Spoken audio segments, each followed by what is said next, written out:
Good morning and welcome to the Catherine Moran Coleman Aquatic Center here on the campus of Brown University for day 3 of the 2022 Seniors Championships hosted by Gator Swim Club Seekonk. It has been a great first 2 days of swimming. That will continue today, no doubt about it, as we have prelims leading up to our finals tonight. Events you will see this morning, we'll start off with the mixed 400 medley relay. We'll move into the 200 breaststroke. A lot of heats at 200 breaststroke. After that, we'll move into one fly. After one fly, we'll go to 400 free to close out our morning. So 4 events this morning should be good. We're going to do a recap of last night. So hold on, let me get these.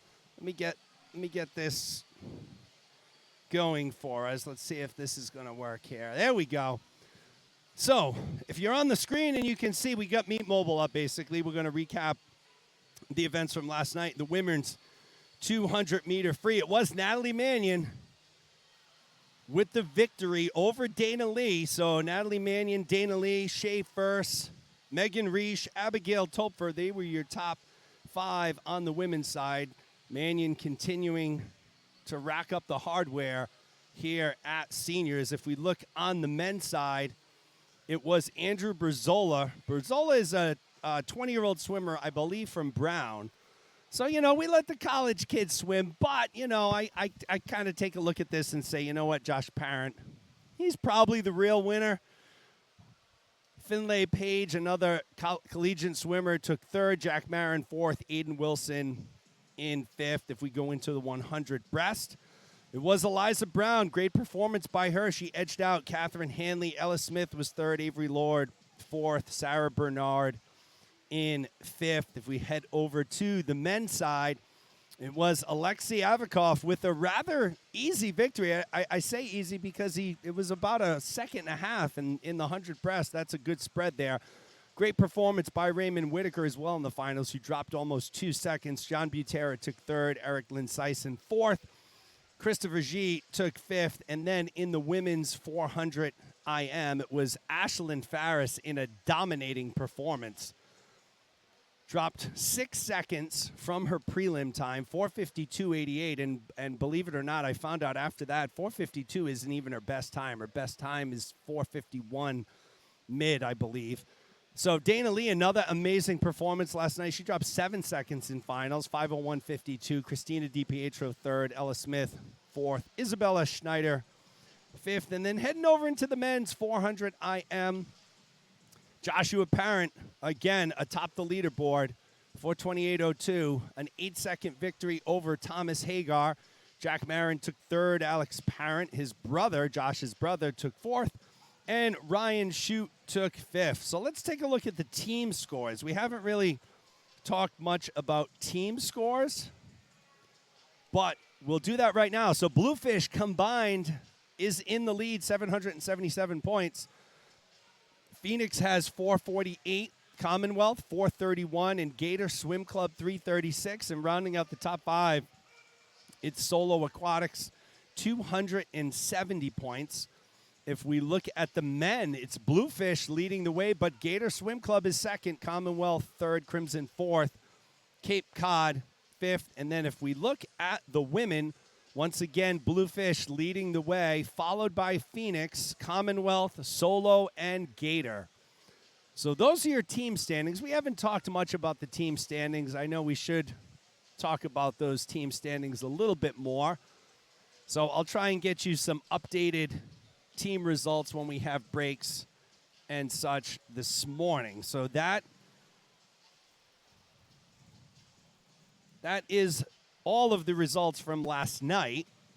Again, we'll be heading into the 400, the mixed 400 medley relay this morning. So that will be our first event. Again, a good crowd here at Brown University. Everybody's hyped. I'm hyped. I'm ready to get going. I can't wait. It's been a fantastic meet thus far. So we talked about this yesterday. I need engagement on the live chat. That is one of my favorite things. So if you're on the broadcast, jump into that live chat. When you see in the live chat, I've already put a few messages in there. I would ask you, and I'll probably do this when we get more people on. We're still 8 minutes away. We usually have it's like Los Angeles here in Providence. We have the crowd that arrives pretty much right on time or a little fashionably late. But I would appreciate it if you could go to the Abreu Media Productions Facebook page. Just give it a like. All that will do is make sure that you are notified when we put announcements on the page about upcoming broadcasts and live streams. So don't worry, you're not going to see any pictures of my family on there or what I had for dinner last night or the cheesecake that was good, whatever. You're just going to get pertinent announcements around the live streaming and the broadcast, and especially for those of you whose teams frequent Brown University for swim meets here, it would be good to know. So I would appreciate it. I don't know if you can click on that link in the live chat, but I think you can just highlight, copy, paste it into your browser. You can get to Abreu Media Productions. That way, you can just go to Facebook and type in Abreu Media Productions, and you'll find me there.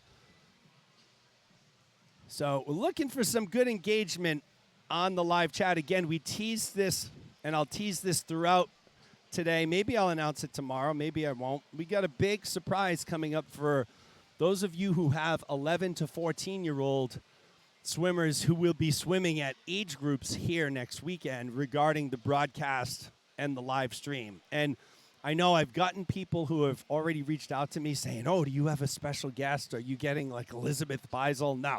No guest. There's no special guest. That's not what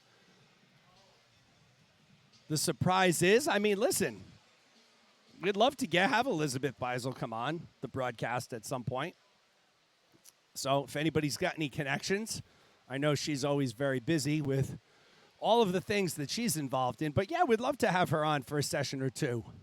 But there's no surprise guest for the age groups next week. It's actually a better announcement. So look forward to letting you know about that. Maybe later today, maybe it'll be posted on my Facebook page tomorrow night. I don't know. I haven't figured out. I like cliffhangers, if you haven't noticed. Cliffhangers are never a bad thing. So while we get ready to start off the action last night, big win for the Red Sox. They best the Yankees 6-5, I believe the score was. 6-5 in the 11th inning. A very heads-up base running play by Xander Bogaerts delivered the victory for the Red Sox.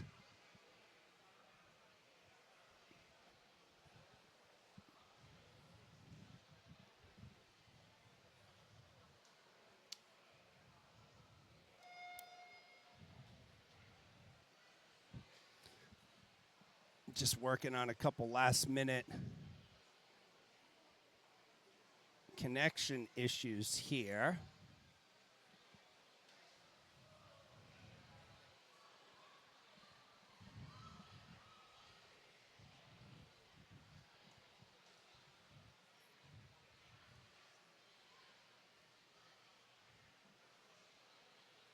Okay, I think we're going to be good. You know, electronics, folks, sometimes they're a little finicky. Technology can be finicky. But the teams are starting to get sort of ready for the beginning of the meet. Event 19, the mixed 400-meter medley relay this morning. There'll be 4 heats. First heat will feature Kingfish B, Cape Cod B, Kingfish A. Looks like those teams are mostly by the blocks and ready to go. I know they're doing some last-minute checks of some of the touch pads. So we had some issues with touch pads here and there. Again, water and electronics, never a great mix.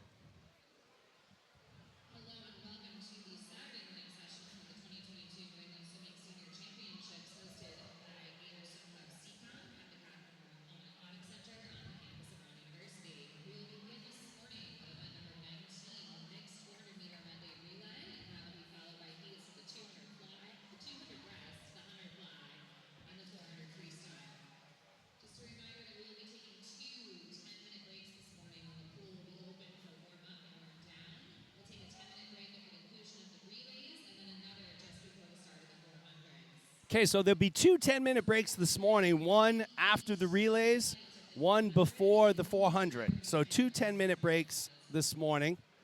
So you'll get a pretty early break after our first 4 events. So I'm working through some technology issues potentially here. We might not have the starting lane graphics, but we'll see.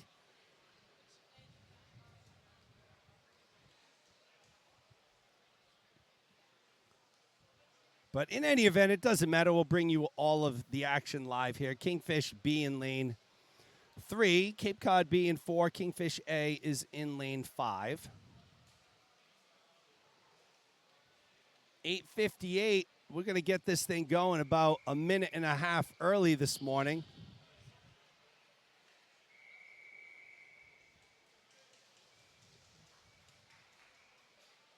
Swimmers are in the water.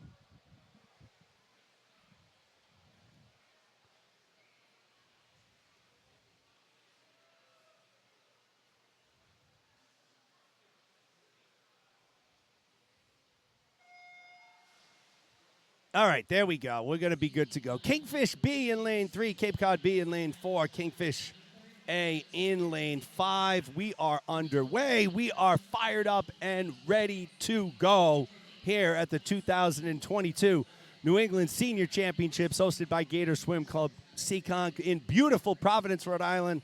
On the east side, beautiful sunny day. Sun is shining. Humidity is kind of gone, but I hear we got a heat wave coming into New England. My mother is locked into the weather. She tells me, if you want to know a weather update, you talk to my mother. She is locked and loaded with the weather. She says a lot of hot and humid, sticky weather coming in this week. So stay cool this week. Hopefully you may have some vacations. You may have some pool. You may have some beach, wherever you are. So Kingfish A leading the way right now. They'll get their second swimmer in the water. That was a good transition, almost an early transition. Nice job there. Don't have names of any of these swimmers. Typically, I only get the relay names at night, not during the day. So once again, if you're out in broadcast land here with me, if you can jump into the live chat. I know our numbers are starting to climb as they do. Fashionably late crowd. Please jump into the live chat. Tell me who you are, who you're rooting for. Ask me questions. Let's keep this engaging this morning as Kingfish A continues to lead the way.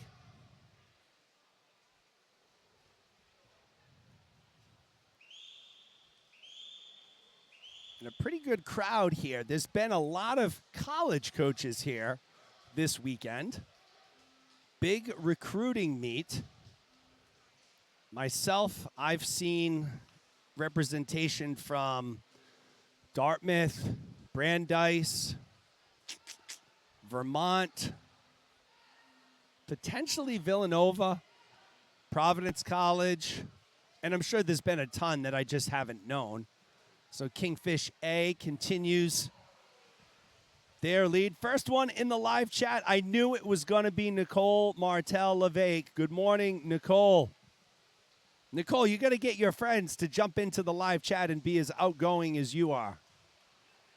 We're trying to pull everybody out of their shell and get some comments going in the live chat. Certainly love the back and forth. If you have questions for me, you can certainly post them there. Comments, like I said, tell me who you're rooting for. Tell me where you're watching from. I was looking at some of the analytics from the first 2 days so far, and obviously the majority of our audience is in not only the U.S., but in New England.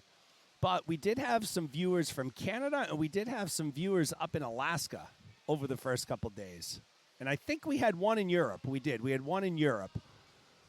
So I guess a Brew Media Productions has gone international. I think I can call it that, right? As long as I have one international viewer, I can qualify as an international broadcast. So that's pretty neat. It's always fun to be able to bring the great sport of swimming to a broader audience, and that's what we do here. Kingfish A continues to lead the way. Troy Pina in the house up here. Troy, of course, on the Cape Verde Olympic and national team, along with his sister Jayla. You'll see you saw Jayla last night in the one breast. I think you'll see Jayla today in the two breast. Yep, she will be in the two breast.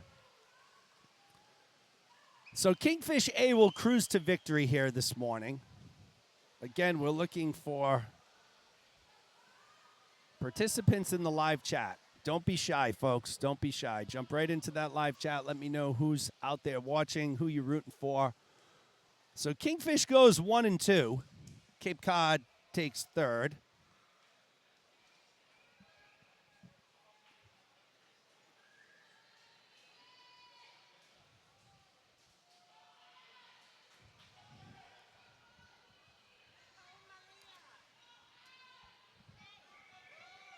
We'll move into heat number 2. Lanes 1 and 8 will be open.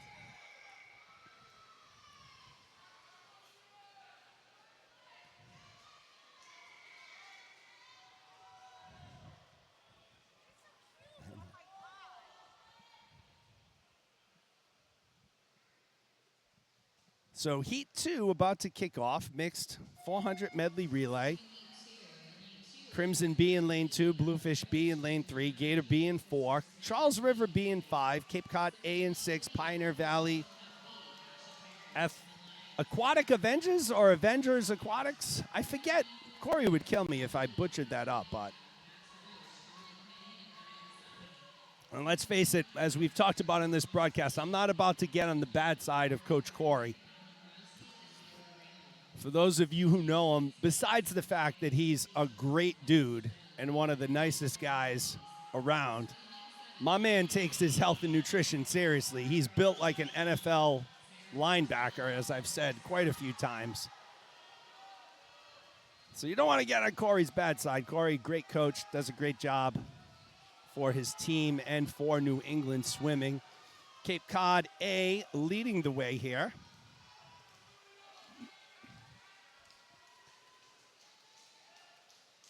Followed by Charles River B, Gator B.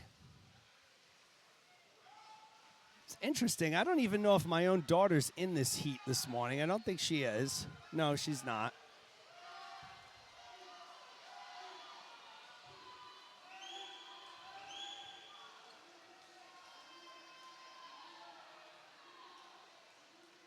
Again, late arriving crowd. You notice some interesting things. There's a lot of crowd arriving today in their workout clothes. Many people probably just went, got a quick little workout in before the session this morning, and now off to the swim meet.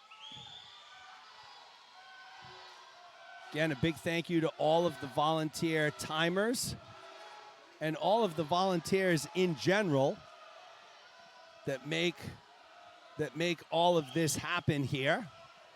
We have a parade of volleyballers, I think, coming through here. Must be a volleyball? I don't know. Volleyball? Volleyball. So we got a ton of volleyballers here. Must be a volleyball camp coming through the pool area here. Gator B leading the way, followed by Bluefish B. Crimson B occupying third place right now.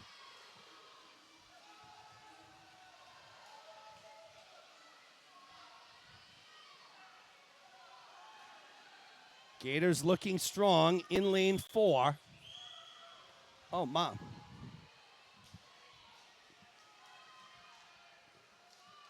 Gator continuing to lead the way.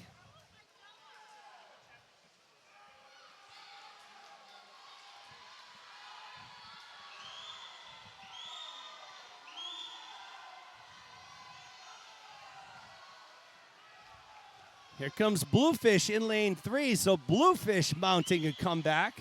They've surged into the lead in lane 3. Crimson B right there with them.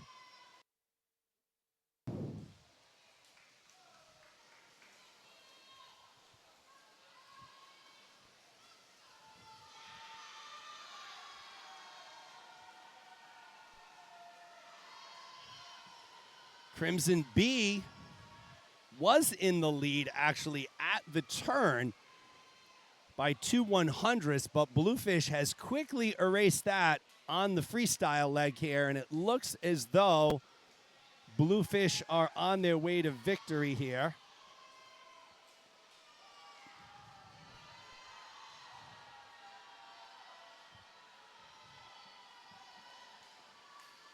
So it will indeed be Bluefish.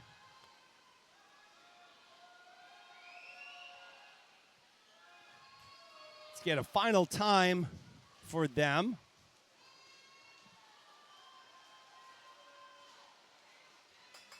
For 10:87 for Bluefish. Crimson B second, Gator B third.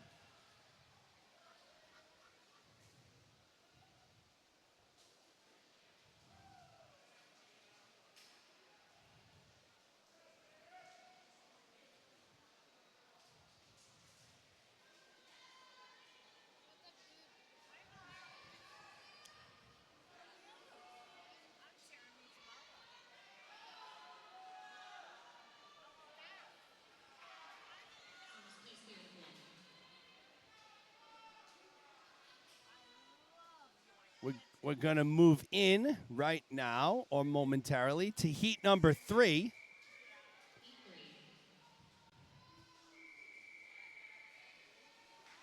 There are your lane assignments for heat 3.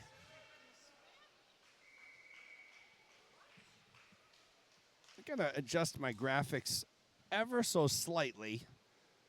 My lane line graphics are a little crooked. Every night I have to take the camera. Well, actually, it's every night we turn the cameras off, but then to turn them on, I have to bring the pole down, turn them on, and put the pole back up. And it's almost impossible to get it in the exact same spot you had it the day before. And as such, when that happens, the graphics are slightly maybe out of place. So probably nothing you would notice, but me, it drives me crazy. So I'll do that on the break. Fortunately, once again, we have a 10-minute break coming up after the next heat.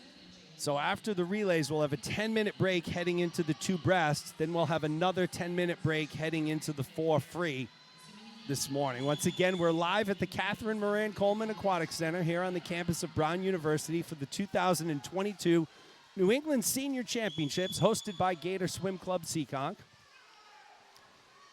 We're on our 3rd heat of the day. Rhode Island Aquatic A is leading the way. Followed by Bluefish A and Charles River A.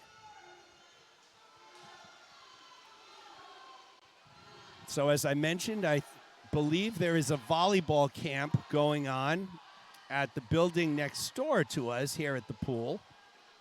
So all of the campers were given a tour of the pool area, so they just walked through. Had to be a couple hundred.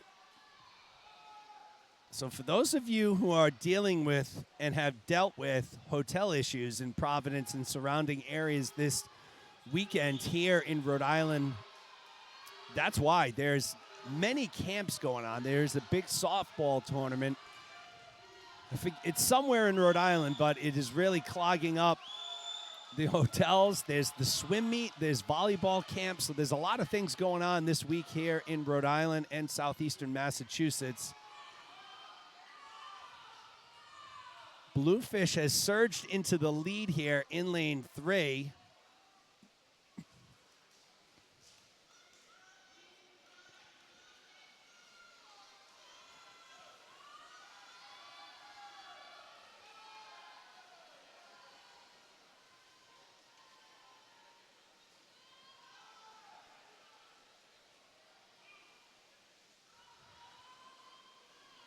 Gator A is right there, though, in lane 6. I think that's either James Misto or Will McClelland.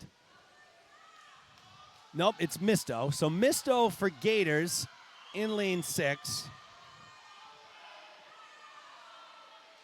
If I can read the Bluefish cap, I will. Let's see. That is... Oh, can't tell. They're going too fast, and I'm far away, folks.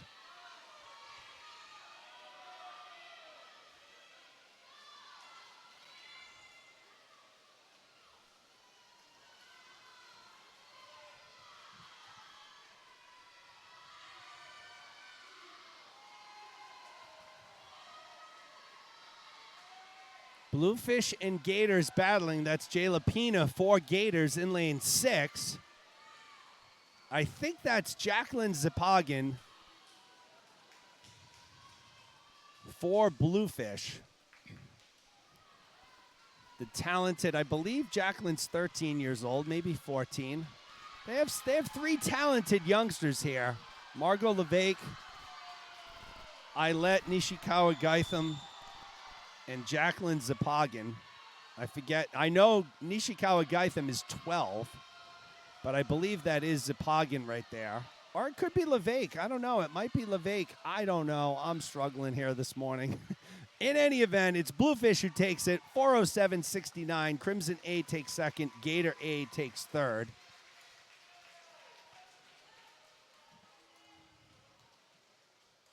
Again, if you are out there,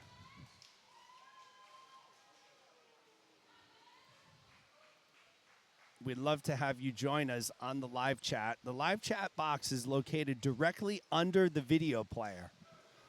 So if you're on a browser watching this, right under the video player is the live chat. All you got to do is type in your name. Type in your name, hit the little button, and click enter chat. That's all you got to do. If you need help, Nicole LeVake is your person. She's already in. She's already commented. So we'd like to get some more engagement. Please let me know who's out there watching, who you're rooting for. Any questions you may have as we enter our 4th and final heat of our opening event, the mixed 400 medley relay.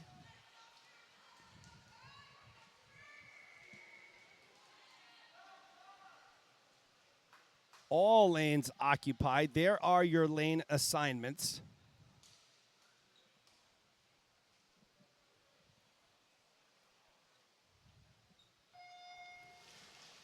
Commonwealth A comes in with your top time, 4:03 flat.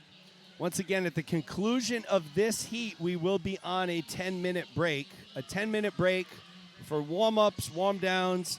Then we'll go into the 200 breast.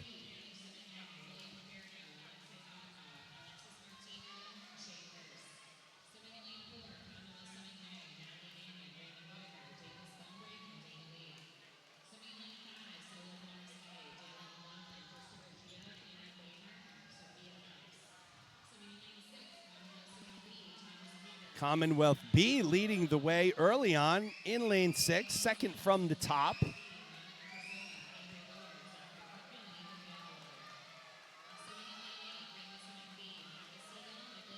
Really tightly bunched group of swimmers vying for that second place spot. It is Commonwealth with the transition first. They're followed by Solo A and then Phoenix A. Top 3 teams a little over 3 seconds apart, so anything can change here. We usually talk about the change really occurring during the breaststroke.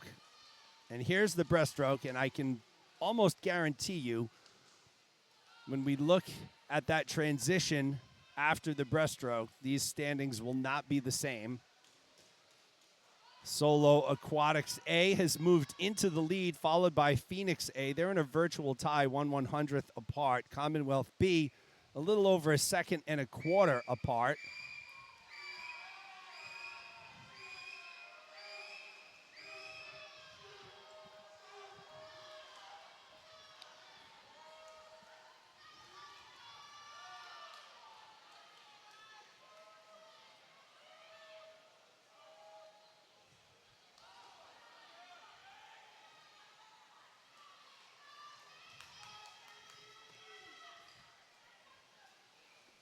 Phoenix A, Solo A, Commonwealth A. Those are your top 3 teams. Pretty easy to find. Middle of the pool, lanes 3, 4, and 5. Phoenix in lane 3 with the yellow caps going from left to right.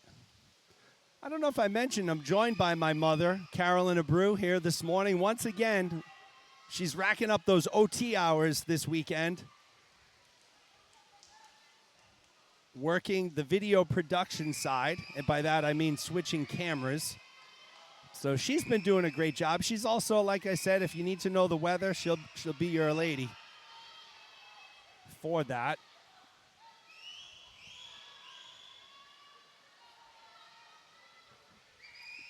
Things continue to change here. Commonwealth A has now moved into the lead, heading into the final leg, the freestyle leg. All female swimmers in the water in lanes 3, 4, and 5. Those are your top 3 teams. But it looks as though Commonwealth A is going to grab this victory.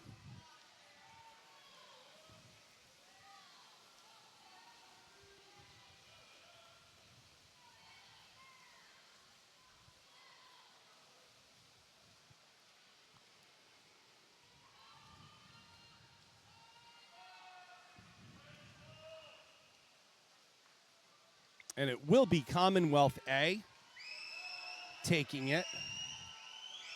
I see no one has jumped into the live chat besides Nicole. You're gonna make me cry and be disappointed here, folks. Commonwealth A takes it 4:01:19. Solo A second. Phoenix A takes third. Again, all I want is a little engagement, just a little. Just a little bit of engagement, folks. That's what I'm looking for. You got 10 minutes after this event to kind of regroup. And then I know when we come back, there'll be much more engagement and such after the break. So Commonwealth A took first, Solo A second, Phoenix A third.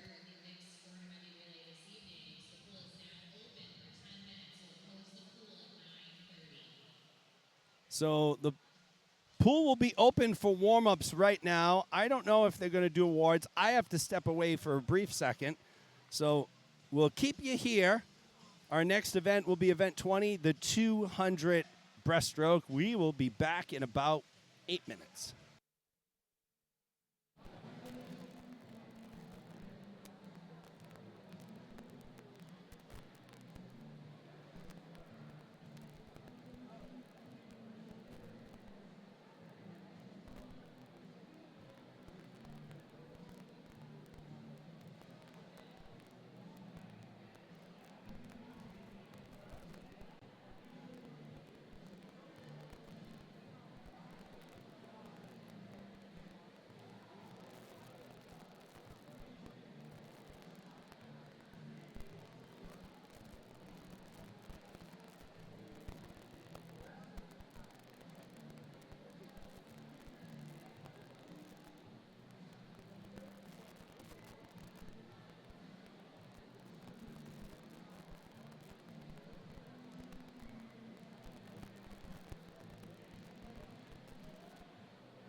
So we're back here at the Catherine Moran Coleman Aquatic Center here on the campus of Brown University. Day 3 of seniors.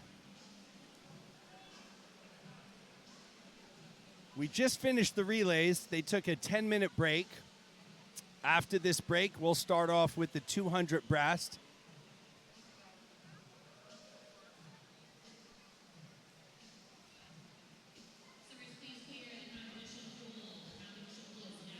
So pool is clearing out. We're going to move into the 2 breast. There will be 8 heats on the women's side, 9 heats on the men's side. After that, we'll move into 1 fly, then 4 IM.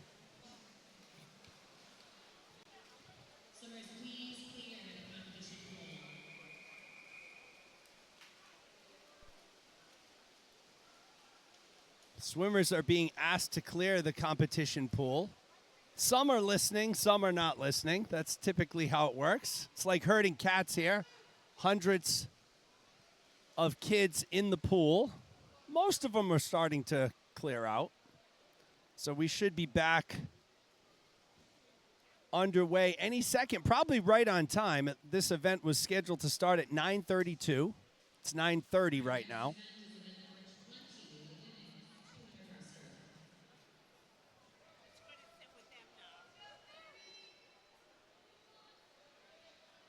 There are your lane assignments. We're waiting for the last swimmer to get out of the pool. Let's see if he gets out. And he will. All right, so finally the pool is cleared.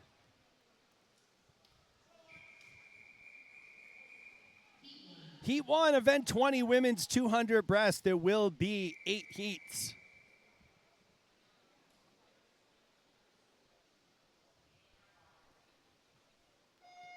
As we take a look at the record, the New England 15 to 16-year-old record is held by Laura Soger. She set it back on June of 2007. That's 2:31.17. The following year, Laura Soger once again sets the 17-18. Mom, what are you doing?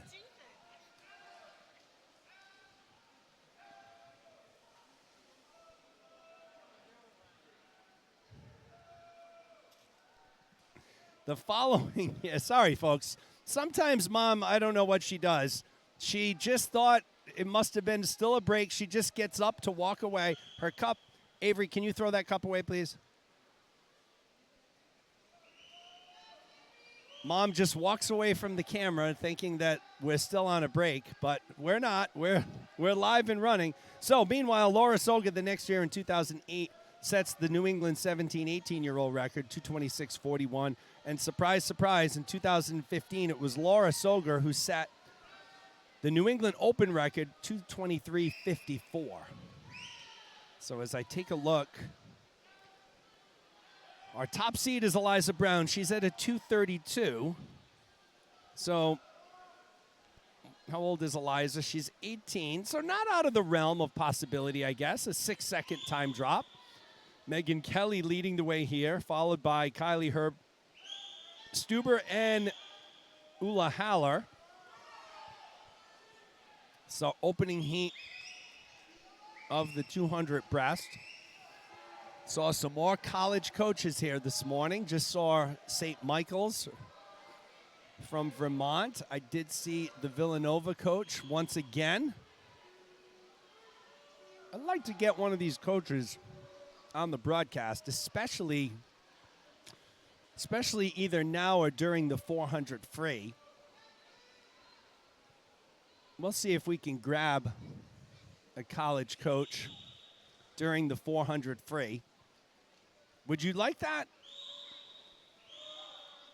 No, Nicole, you're definitely not the only person on, by far. I know it seems like that because you're the only one in the live chat, but there are quite a few people on the live chat, on the live stream here this morning. Maybe I pose it as a question. Would you all like to hear from a college coach this morning? If I can get a college coach to come on the broadcast, maybe during the 400 and talk a little bit about, the recruiting process, how club differs from college swimming. let me know, as it looked like a soft touch in lane 2 by Alexa Lindell. So I think it was Lindell first, Kelly second, Driscoll third.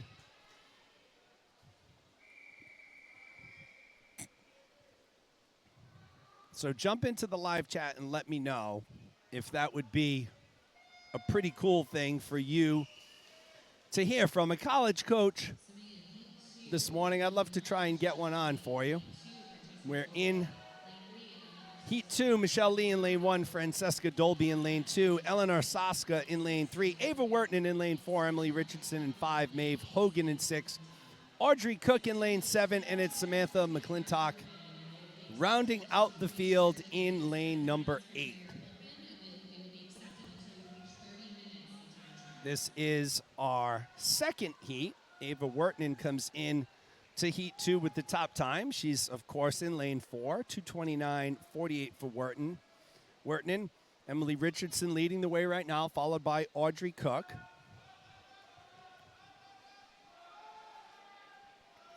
So, Nicole, just to put it in perspective, we have over 100 people on the live stream right now.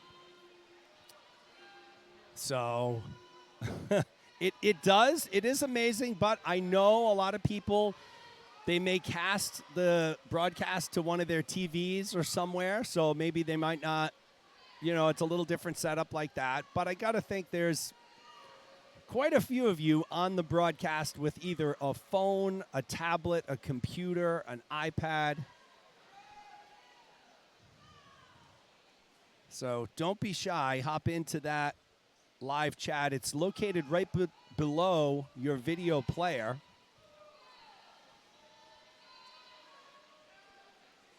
Emily Richardson in lane 5 continues to lead the way. She's followed by Audrey Cook and Ava Wertnen. Those are your top 3.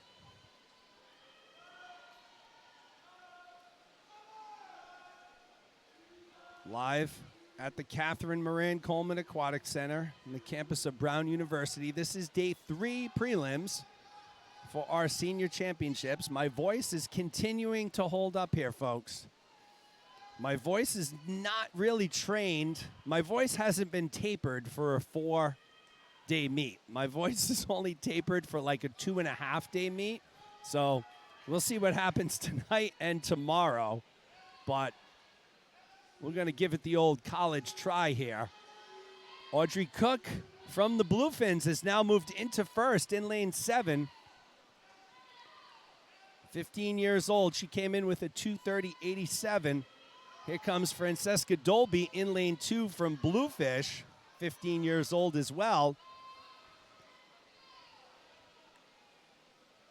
So who's it going to be? Lane 2 or 7, and it will be Cook in 7. Dolby takes second, Richardson third.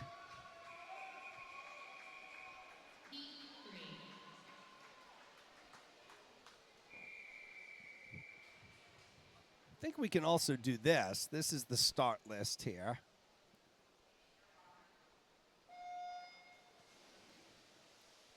Heat 3 is underway. Gabriella Rizzuto in lane 1, Isabella Gherkin in 2, Isabella Teixeira in 3, Caitlin Archambault in lane 4, Emma St. Hilaire in 5, Irene Yang in 6, Carrie Frey in 7, Katie Tesson in lane 8. Yes, Nicole, listen, those boys need their sleep. Those boys need their sleep instead of, well, they'll be virtually cheering on their sister. And, I mean, think about it now. You're watching from the comfort of your own home, your own TV, your own bathroom, your own food. I mean, listen, you get the best seat in the house. And, again, we thank everyone who is joining us for the live stream for your support, not only today but throughout the weekend and through the season. We certainly appreciate it. Certainly keep trying to make this thing better and better. We'll be back here. Remarkably, we'll be back here Thursday night for the beginning of the 11 to 14 age group championships. And then we'll have a break. Then we'll have a break until sometime in September. A much-needed break for not only the swimmers, but the broadcaster as well. Carrie Frey leading the way, followed by Teixeira second, Irene Yang third. Still fairly bunched up here. 3, 4, 5, 6, and 7, all pretty close. Lanes, that is. Lane 2 is actually open. I just realized that. So no swimmer in lane 2. So lane 2 is a scratch.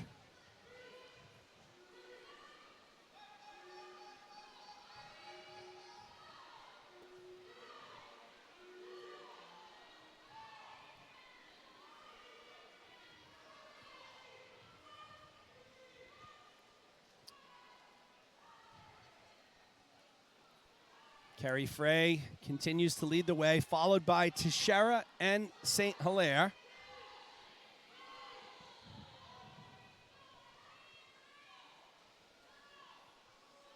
So St. Hilaire goes from 4th to 3rd. Yang from 3rd to 4th. No change at the top with Frey. She's in lane 7 for Charles River Aquatics.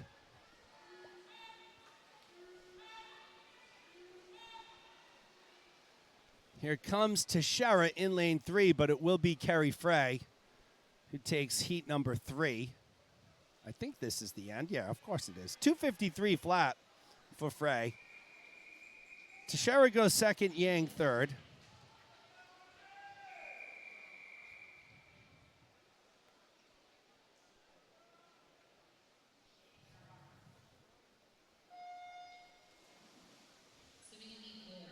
Heat 4 is in the water. Melina Whitney in lane 1. Grace Yu in lane 2. It's Ruby Groves in lane 3. Isabella Ann in lane 4. Alexandra Noble in 5.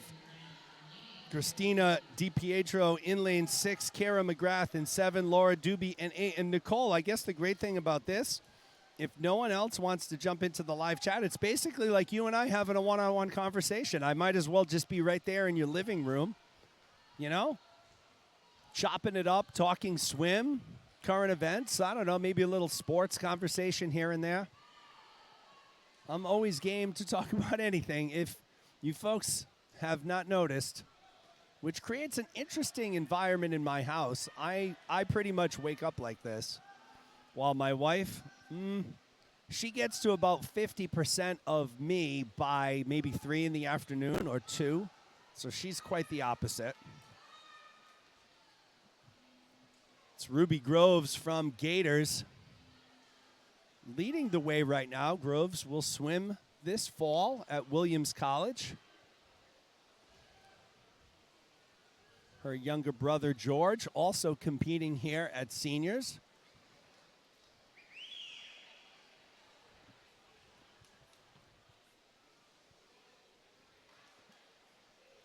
Groves continues to lead the way, followed by DiPietro and Doobie. I guess that would be the other thing for any Bluefish families out there. Am I saying Christina's last name correctly? Is it DiPietro or DiPietro? I know people with that same last name spelling, and some say it one way, some say it the other way.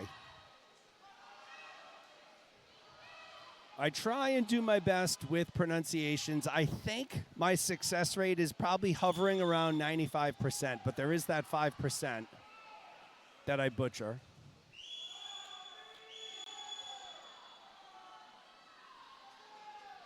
Oh, Nicole, you're at the Home 2 Suites. Okay, well, listen, either way, I may not be in your living room, but, you know, I'm sitting on that chair in the corner in your hotel suite, talking swim, sports, current events. So Ruby Groves has been the leader all the way. Here comes DiPietro. Of course it would be DiPietro with the name. Isabella Ann starting to make a move here at the end. Let's see if Groves can hold both of them off. And she does. Groves 252.19 and takes second, DiPietro third. So that's a little over a second time drop for Ruby Groves. Nice job there by her as we move into heat number 5. Amelia Barron in lane 1. It's Meredith Lubelchek in lane 2. Kylie Donahue in 3. Jessie McNeil in 4. Chloe Akambi in 5. Carmen Bunt in 6. Natalia Robach in lane 7. And lane 8 is open, folks. So we're at the part of the meet. More so tomorrow. We'll probably see some scratches tomorrow. There's always scratches on Sunday. For whatever reason, a lot of times, maybe the full 3 days have wore a swimmer out. Maybe they just don't need to swim that final event. We do see a lot of scratches on Sunday nights for finals. So keep that in mind. If your swimmer in prelims places maybe in the 25 to 30 range, pay attention to your coaches and communications because there are always scratches. And your child could move up and get into the show, the C, B, or A final. Probably not the A final. There's not going to be that many people that scratch. But typically, they can move into the consolation final for sure. Jessie McNeil leading the way from Bluefish in lane 4. Again, this is heat 6 of 8. Actually, 5 of 8, excuse me. It's our second event of the morning, our first individual event of the morning, following the relays. McNeil, Akambi, Robach.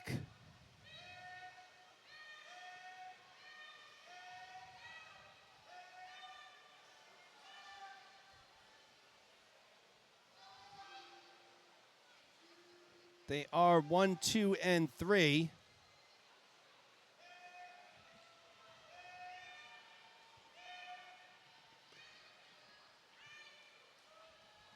See if there's a change here. It looks like McNeil is still leading the way, although here comes Chloe Akambi from Gators.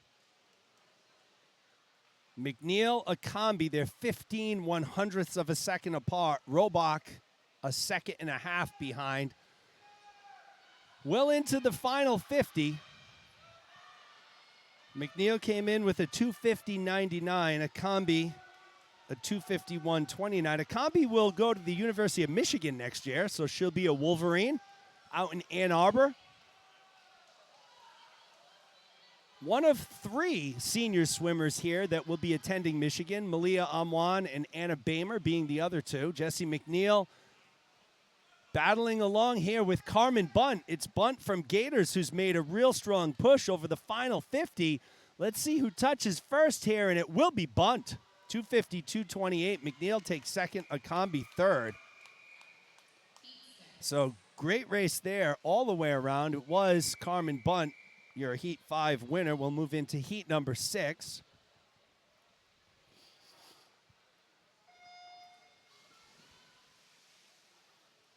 Heat 6 of 8 in the water. Hannah Lee in lane 1. Seda Bild in lane 2. Sydney Kang in 3. It's Sarah Bernard in lane 4. Got to talk to Sarah's mom this morning. She came over and said hi. Nice to see her again. Kaylee Stockwell in lane 5. Margot LeVay. Hey, Nicole. Here we go. Pay attention, Nicole.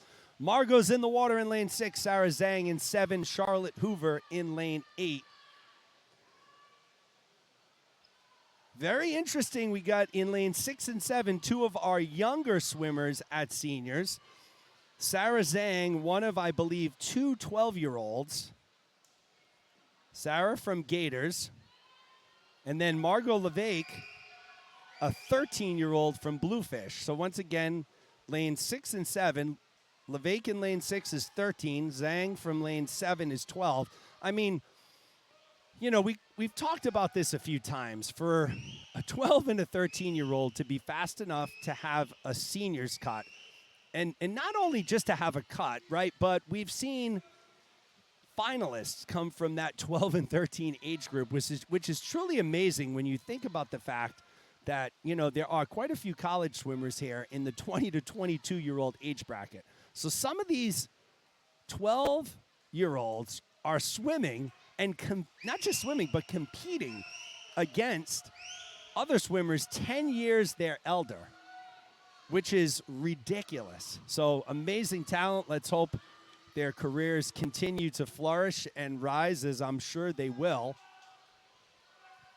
Sarah Bernard leading the way. LeVake is right there. She's part of a contingent in lanes 4, 5, and 6. Bernard in 4, Stockwell in 5, LeVake in 6. They're your top 3 right now.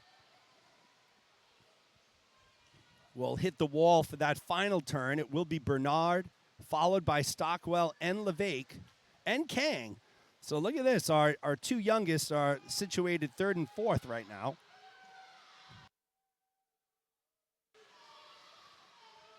But it is Sarah Bernard. She's looking exceptionally strong. She came into this heat with the top time in the heat, 2:37.35.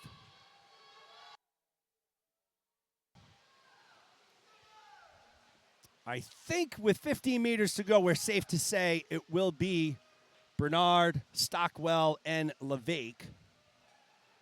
1, 2, and 3. Bernard goes at 2:43.94. Stockwell 2:45, LeVake 2:46. So they're your top 3 in heat 6. We'll move into heat number 7.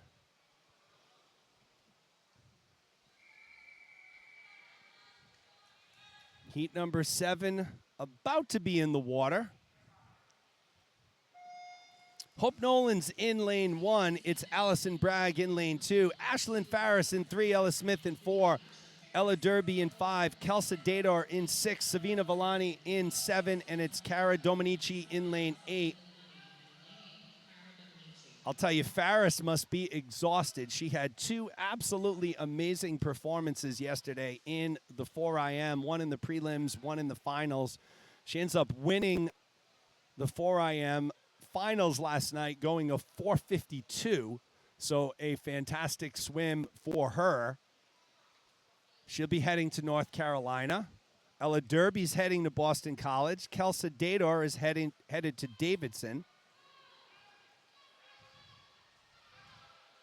Bright futures ahead for all of these swimmers. It doesn't end after club. For most of these swimmers, they'll go on to swim collegiately somewhere. A lot of them, for those of them who so choose. Some, they won't.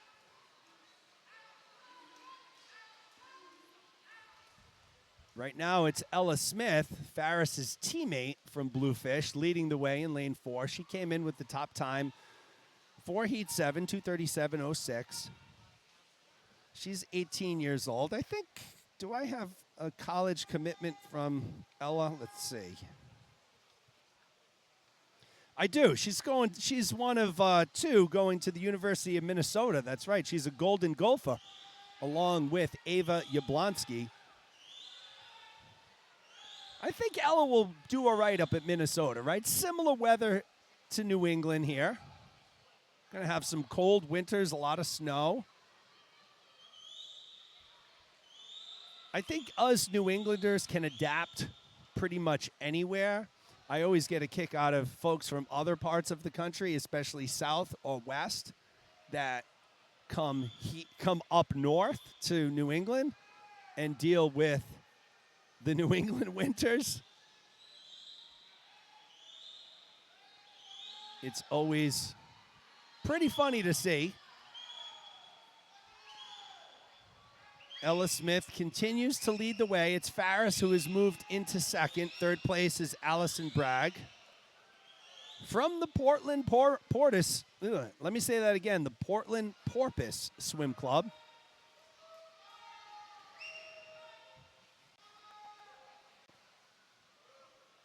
Ella Smith will take this one, 2:42.45. Farris second, Bragg third, and we'll move into our final heat on the women's side for the 200 breast.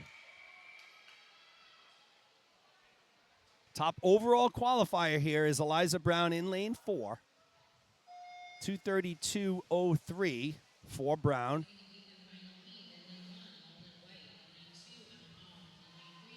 Hey, we have our second live chatter, and I knew if Michelle Herzlinger was out there, she was going to jump in.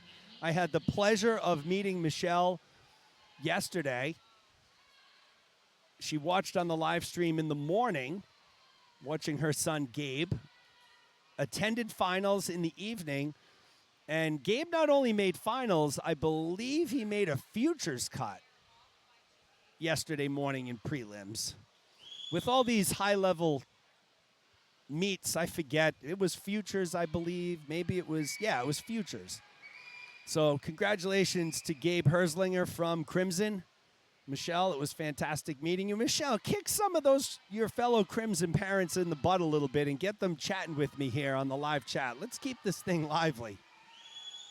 I mean, it's Michelle and Nicole dominating the conversation. Love the interaction. Let's keep it going. Eliza Brown continues to lead the way in lane 4. I mean, you know what? At worst, folks, tell me what you've been doing here in the Providence area. There's many of you who, just because you're on the live stream doesn't mean you're not necessarily in town. Maybe you're just wanting to chill out at home this morning for prelims. What have you been doing in the Providence area? Are you Michelle's husband? I was just chatting with Michelle on the live chat. She jumped in here. So, Michelle, your husband's up here with me, taking a look. Gabe will be swimming coming up in the 2-breast, right? Gabe is swimming in the 2-breast? 2-breast. So, Michelle, your husband's up here. He's ready to cheer Gabe on in person. Michelle will be virtually cheering Gabe on. Eliza Brown continues to lead the way, followed by Avery Lord. Emma Valou from the Storm is occupying 3rd right now. So, again, for those of you out there, you know, if you're in the Providence area, what have you done? Good restaurants? Where have you eaten? What have you done in between sessions? Lots to do here in Providence. So, Eliza Brown will take our final heat. It will be Avery Lord in 2nd, and it looks like it's a dogfight for 3rd. Jayla Pina, Catherine Handley, and Emma Valou. So Brown takes it 237.72. Lord takes 2nd, and it looks like it will be Emma Valou from the Storm who takes 3rd. Jayla Pina 4th, Handley 5th. So that's a wrap on our breaststrokers. For the women's side, we'll move into the men's side, of course.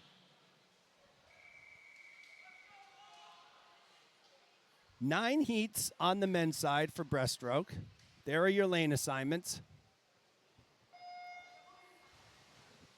Lanes 1 and 8 are open. The New England 15 and 16-year-old record is held by Max Riesch.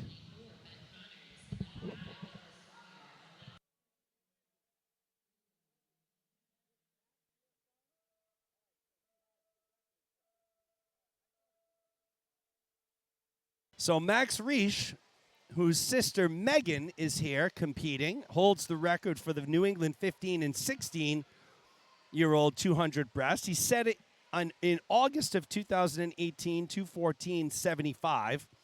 The 17-18-year-old record and the New England Open record are both held by the same person. I hope I don't mess this name up, but it is not easy, folks. I'm going to give it a try. Daichi Inagaki. Daichi Inagaki. So hopefully I got that right. Daichi went a 2:12.98 in 2018, setting both the 17-18 New England record and the New England Open record. Again, it was Max Riesch who has the 15 and 16-year-old record. Right now, Christopher Raymond leads the way in lane 2. He's swimming for solo.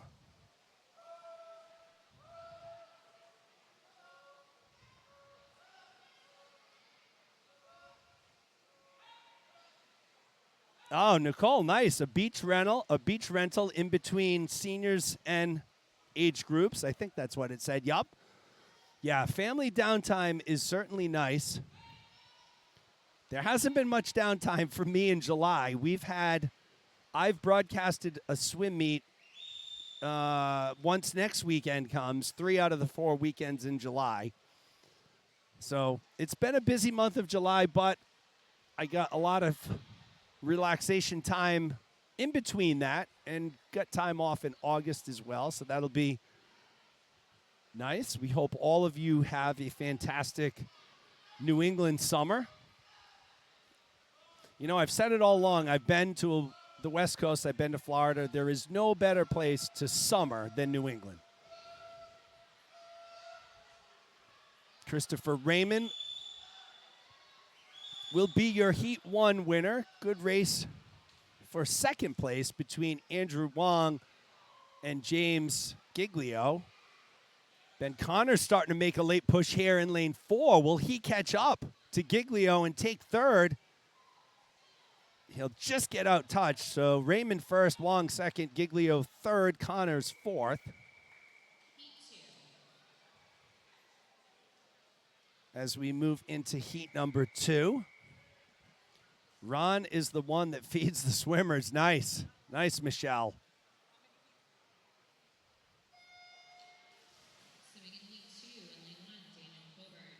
So heat 2 in the water. Daniel Coburn in lane 1, Benjamin Haddock in 2, Hugo Beeson in lane 3, Derek McIntyre in 4, Patrick O'Connor in lane 5, Benjamin Terentiev in lane 6, Nathaniel Derby in lane 7, and Ryan G is in lane number 8 here in heat number 2. We'll follow up the 2 breast with the 1 fly. Again, nice crowd here at Brown University for day 3 prelims. Definitely good crowd on the live stream as well, showing that both can coexist. And again, we appreciate all of your support. I sincerely do. We try and put a great product together for everyone. And the funny thing is, and I know I've mentioned this before, I have a lot of plans to expand this and to make video an even more integral part of swimming. There will be a point in time where I do expand and maybe bring someone on to take on some of these projects. One of the things that I would like to do is create what the kids call a sizzle video. And what a sizzle video basically would be a video of, your swimmer, swimming in different events, but also maybe a behind the scenes look at them training, and maybe a video of, an interview sort of, right? Them telling a little bit about themselves. And when you think about that can be used for college, you have that video, you send it out to a college you're interested in, you write up a nice little introduction, you include that video.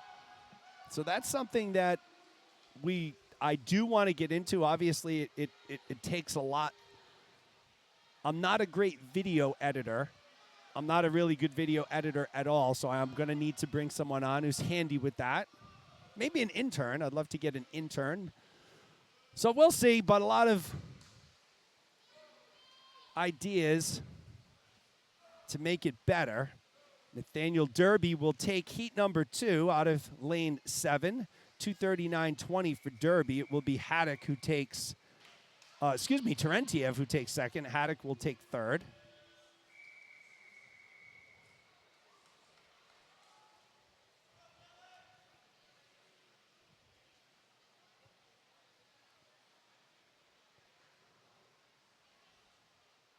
We'll move into heat number 3.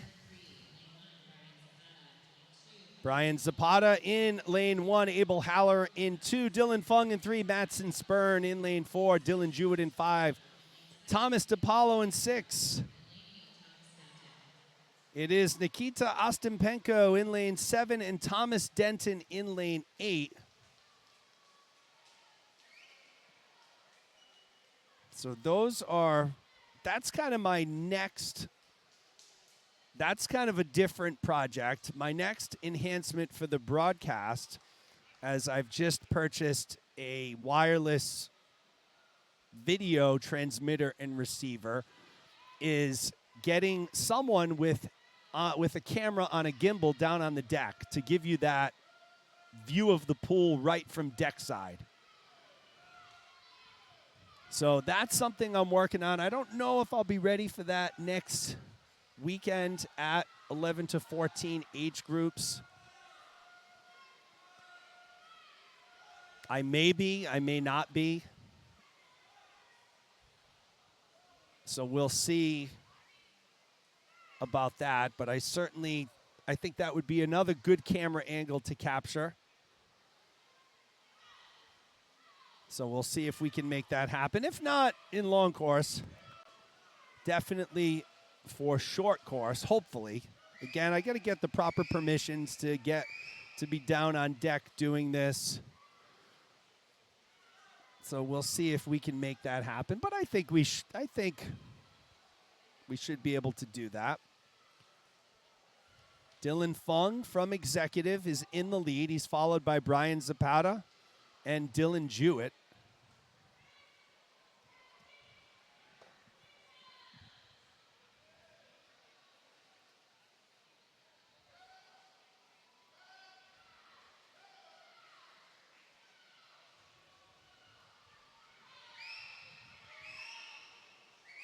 Brian Zapata now has moved into the lead.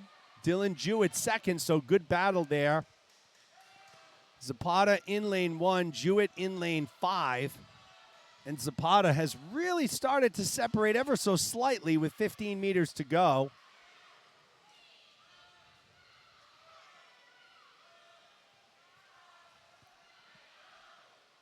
And it will be Brian Zapata who takes it.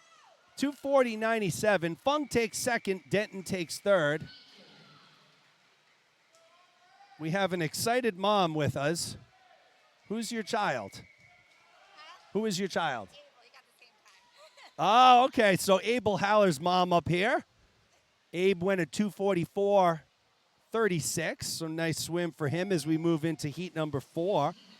George Groves in lane 1, Audrey Sukanoff in lane 2, Andrew Song in 3, George Lamb in 4, Declan McDonald in 5, Paul Shen in 6, Brandon Liu in 7, and Callum McDonald in 8. I always like to see enthusiastic parents, following their kids along on the pool deck, cheering them on. It's one of my favorite things to see because I do that all the time with my own daughter when she's swimming. And, the kids will tell you they can't hear you. Mom, Dad, I can't hear you. Don't bother cheering. But it's a natural instinct, right?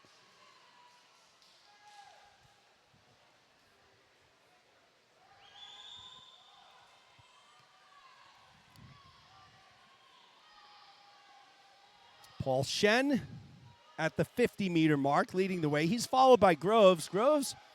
We mentioned Groves at the top of the broadcast when his sister Ruby was swimming.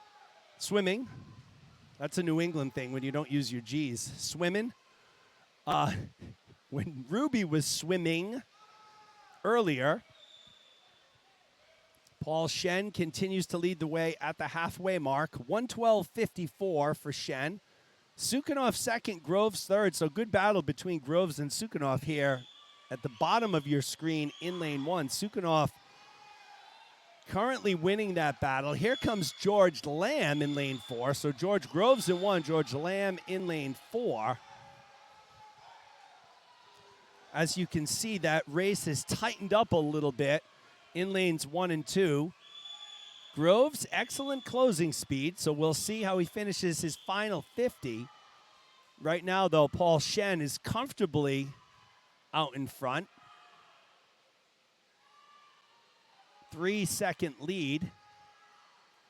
Sukanoff has now built up a lead on Groves. So Sukanoff has some really nice turns and pullouts. Groves typically will catch him between the flags. We'll see what happens here.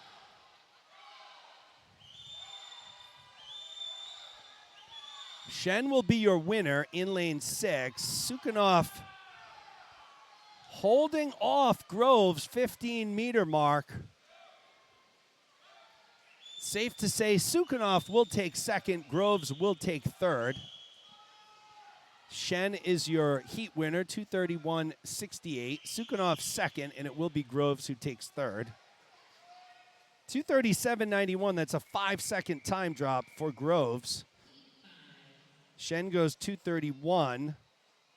That's an 11-second drop. Sukanoff goes 235. And that's a 7-second time drop. So massive drops for the 3 top finishers in Heat 4 as we move into Heat number 5. Vance Petrossi in lane 1, John Butera in 2, Charles Rocha in 3, Carrick Shea in 4, Luke Austin in 5. It's Henry Bacone Sure in lane 6, Jeffrey Kong in 7, and Alexander Bilecki rounds out the field in lane 8.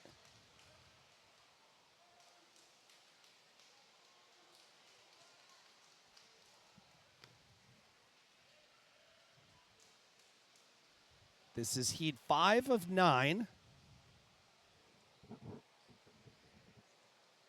And see, if I know you're on the broadcast, I can also tell you when your son or daughter is coming up to swim. So Michelle Herzlinger, heat 7. I'm sure you already know this. Gabe will be swimming out of lane 1, coming up in heat 7. Right now it's Carrick Shea leading the way from Crimson in lane 4. Luke Austin from GMA right next to him. Alexander Bilecki in lane 8, right there in the mix, as is Vance Petrossi from United Swim Club in lane 1. Tightly bunched group of swimmers here.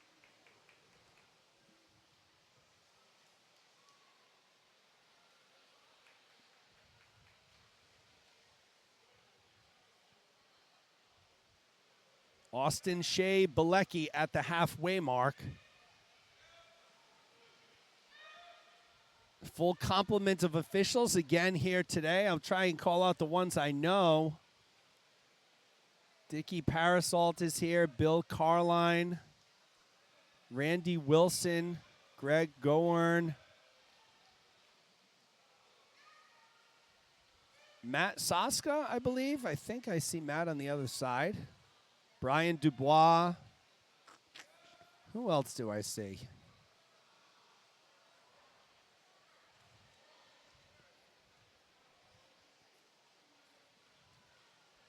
Got some young Gators to work here. Vivian Woodsmall is down on the deck helping out Caitlin Grant. Violet Woodsmall is working the admissions table with her mother, Amy. So good race shaping up here. Luke Austin has moved into first. He's slightly ahead of Shea. Jeffrey Kong making a late push from Gators in lane 7. It's going to be Austin out touching Shea, and it's going to be Kong. So great comeback for Kong taking first. Shea second, Austin third. As we move into heat number 6.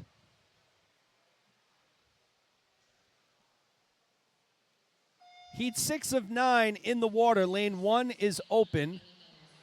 Galen Carter in lane 2. It's Melson, Javen Aquilano in 3. Ethan McConaughey in lane 4. Reed Nussbaum in 5. Quentin Miguel in lane 6. He's had himself a good weekend. Cormac McKinney in 7. And Duncan Collins rounds out the field in lane 8. McConaughey has the top time coming in, 2:34.95. He'll be attending Georgetown University next year. He will not be swimming. Had a nice conversation with his mom. So Georgetown University, they have a small pool, so they're very limited in terms of how many people they can have on their swim team. They really want Ethan to swim, but they don't have a spot for him right now, so he's going to go into his freshman year in a month or so, and he's going to try crew, and then hopefully he'll be able to move over to the swim team at some point. Very talented young man swimming for the Crimson team.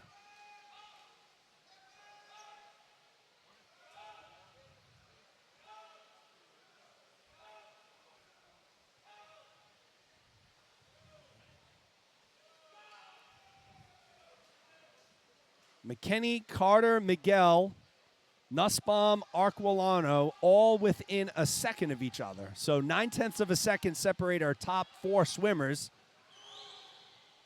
Excuse me, our top 5 swimmers. So very tightly bunched here. It was Cormac McKinney from Coastal Maine Aquatics. If you notice, Coastal Maine folks, parents, I got your logo up on the screen. Figured that one out. That was one of a couple that, for some reason, we just couldn't get to show. We finally got it working. Galen Carter has now moved up into the lead. McKinney drops to second. Nussbaum moves up to third. Galen Carter from Charles River Aquatics, 16 years old. He came in with a 236.59. Nice efficient breaststroke by Carter, and he will be your Heat 6 winner.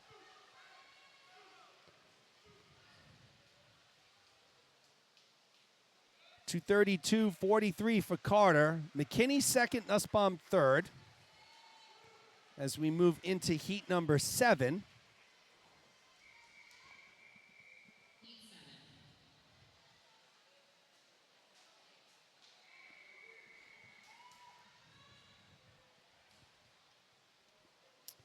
All lanes will be occupied here in heat 7. And here he is, Gabriel Herzlinger in lane 1, Jonathan Davenport in lane 2, Ryan Shute in 3. It's Alexei Avakov in 4, Jiro Bat in lane 5, Kevin Jiang in 6, Evan Lyons in 7, and Eamon Griffin is in lane number 8. Avakov was a winner last night. What was last night? 100 breast, I believe? 100 breast.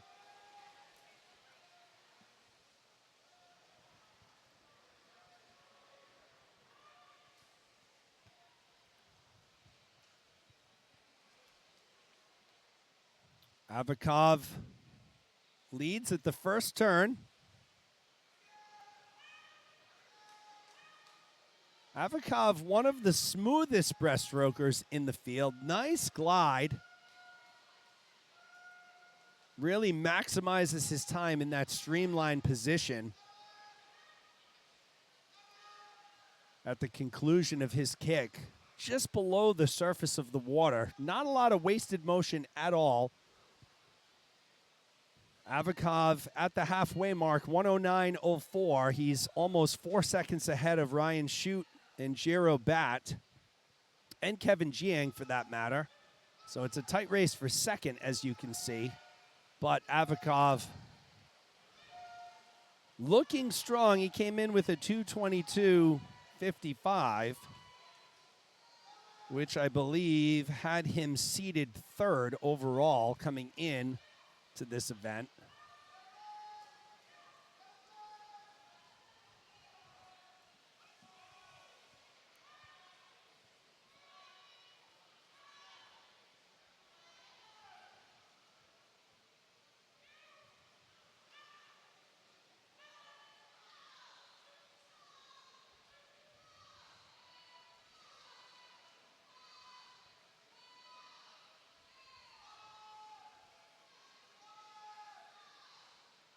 Alexei Avakov well on his way to a comfortable Heat 7 victory.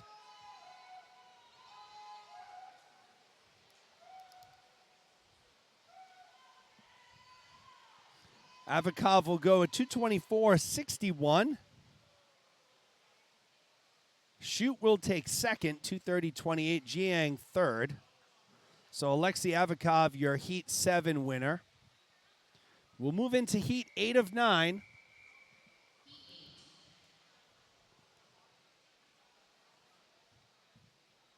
There are your lane assignments. Looks like lane 5 will be open, so no swimmer in lane 5. Samuel Kaplan in lane 1. Roman Viles in 2. Zachary Bubanovic in lane 3. It's Christopher G in lane 4. Max LaRoche in lane 6. Michael Yang in 7. And Christopher Smith is in lane 8.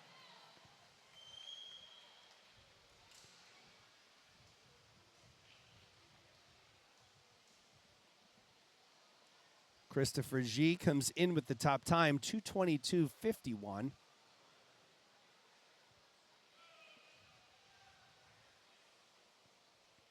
It is G leading the way, followed by Max LaRoche and Zach Bubanovic. Top 3 swimmers separated by a half a second.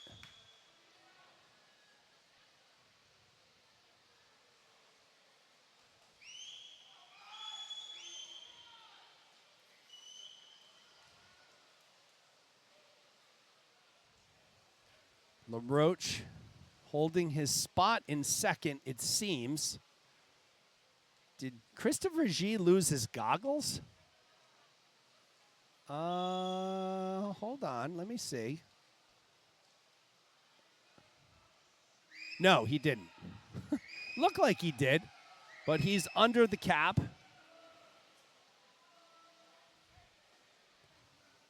No change to the top three. G, LaRoche, and Bubanovic.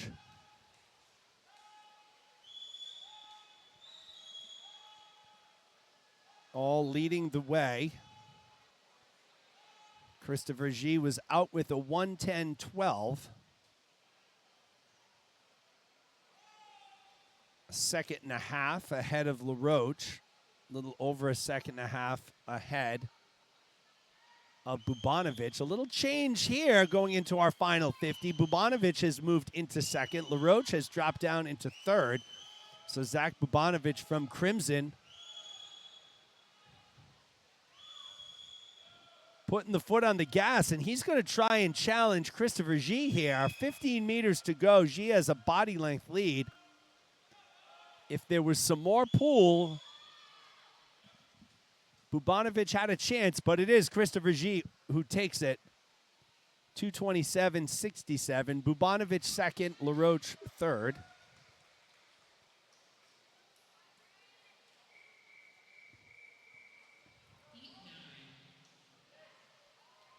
We'll move on to heat number 9. It's our final heat of the 200 breast.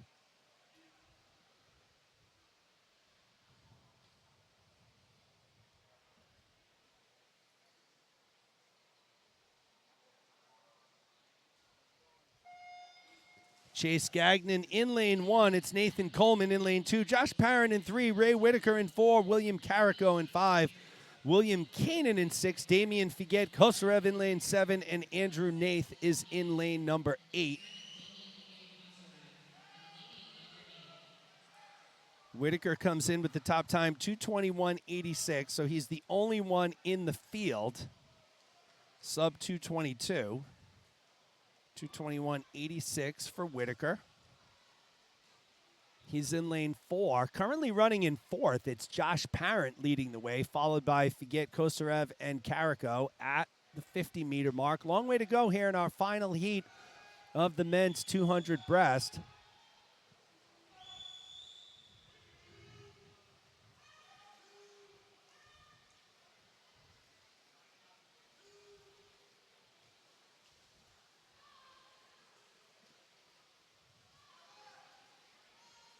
Parent still leading the way, I think. And he is. Carrico second, Figuet Kosarev third. Raymond Whitaker is in 4th right now. But as you can see, lanes 3, 4, 5, 6, and 7. All right there. Very tightly bunched.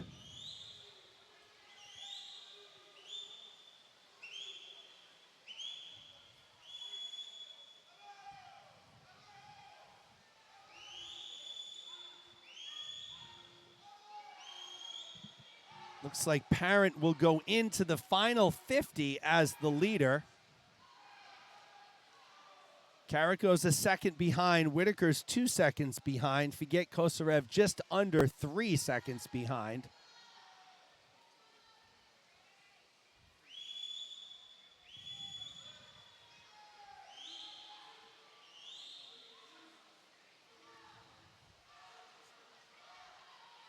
Josh Parent picking up where he left off last night.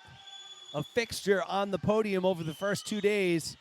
Josh Parent will find himself potentially as the top seed going into 2 breast finals tonight. We'll have to check the times. 2:25.51 for Parent. Whitaker second. Figuet Kosarev takes third. That will close out our breaststroke. We'll head into the 100 fly. I'm going to try and give you the finalists for the breaststroke tonight while I have a moment, hopefully.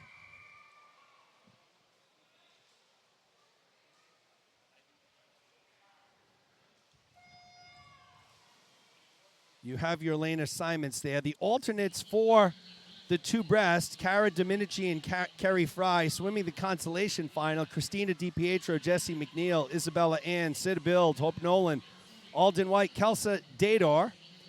Swimming in the B final, Savina Villani, Carmen Bunt, Ruby Grove, Sydney Kang, Sarah Zhang, Ella Derby, Allison Bragg, Margot Levake, and Catherine Hanley. And swimming in the A final, it will be Ashlyn Farris, Jay Lapina, Kaylee Stockwell, Emma Velo, Sarah Bernard, Ella Smith, Avery Lord, and Eliza Brown.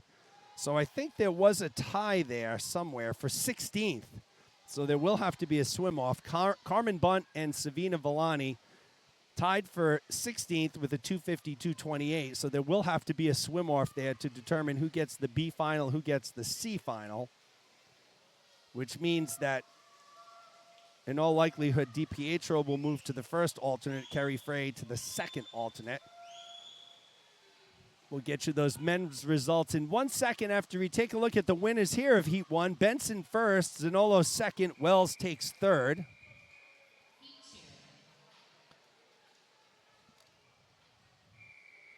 Let's go to the men's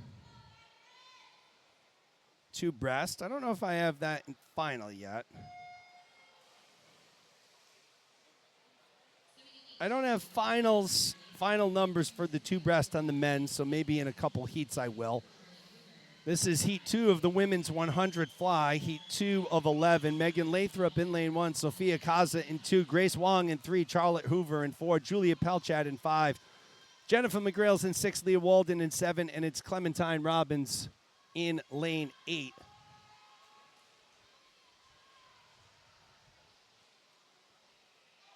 McGrail leads the way, followed by Clementine Robbins. McGrail in 6, Robbins in 8. As you can see, it's pretty tightly bunched up here.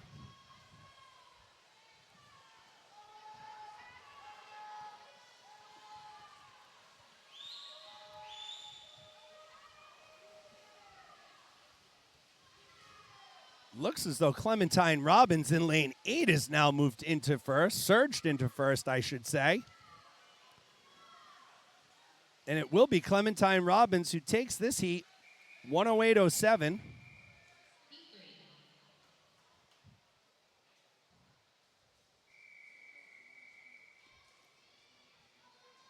Moving into Heat 3.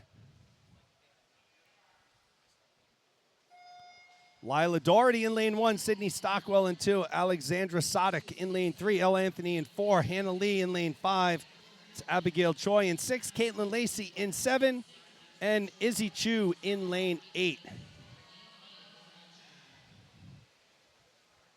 All right, Brian Chiapinelli is chiming in on the live chat. We finally have our third. Thank you, Brian. Appreciate the comments. Appreciate the like on the Facebook page. Again, not trying to accumulate likes, but if you do like the page, when I post something on it, you'll get notified. And again, I'm not going to post to you my, lobster ravioli dinner and how pretty the presentation was. This is all business on that page. So we won't waste your time with any of that stuff for sure. Elle Anthony leading the way at the halfway mark. She's followed by Caitlin Lacey in 7, Sadek in lane 3.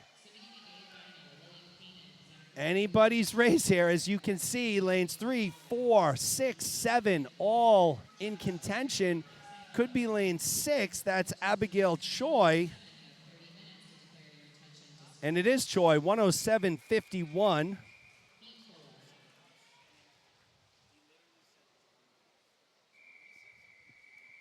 We'll move into Heat 4.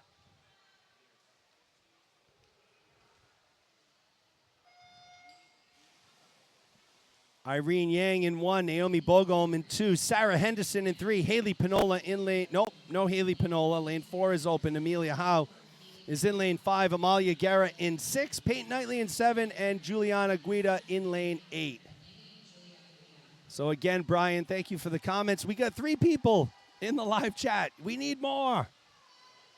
What's that line from that movie? I forget what it was. We need more.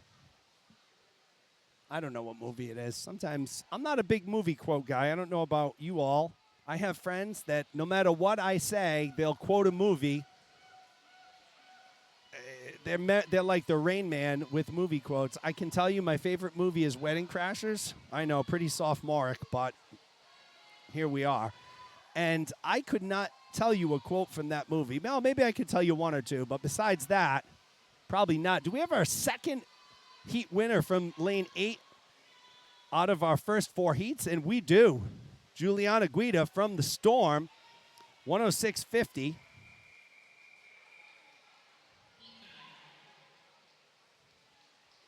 We'll move into heat 5. Knightley took second, Garrett took third.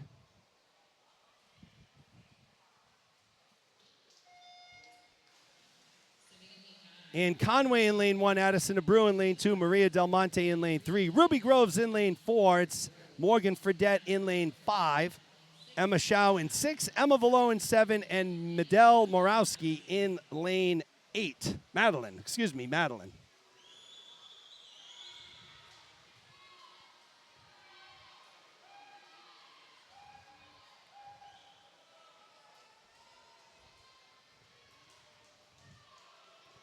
It's Abreu at the halfway mark, 31.51, followed by Morowski and Groves and Del Monte. So the top 3, 9/10 of a second apart.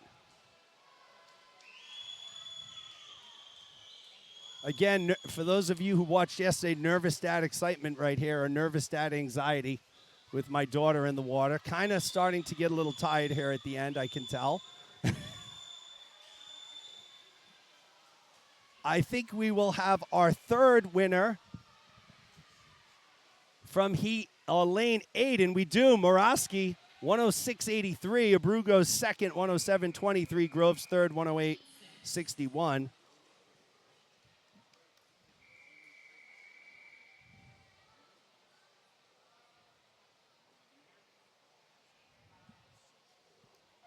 Heat 6 in the water. Josh Halsey in lane 1. Braylon Wilson in 2. Sophia Dimitrick in 3. Ava Wertman in 4. Emily Kang in lane 5. Ayana Folga in 6. It's Jillian Plucha in lane 7 and Cambria Jewett in lane 8.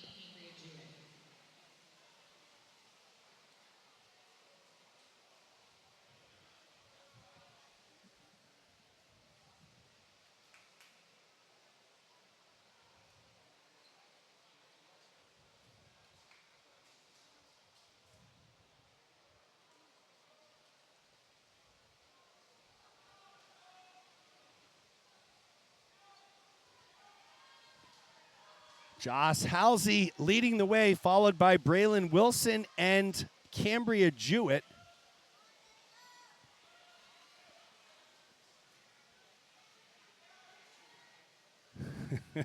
Brian Chipinelli, I love it.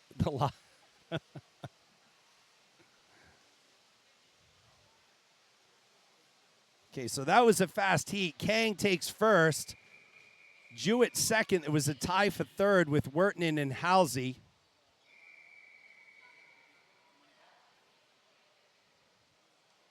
Brian Chiapinelli says you can always message folks with the lobster ravioli recipe.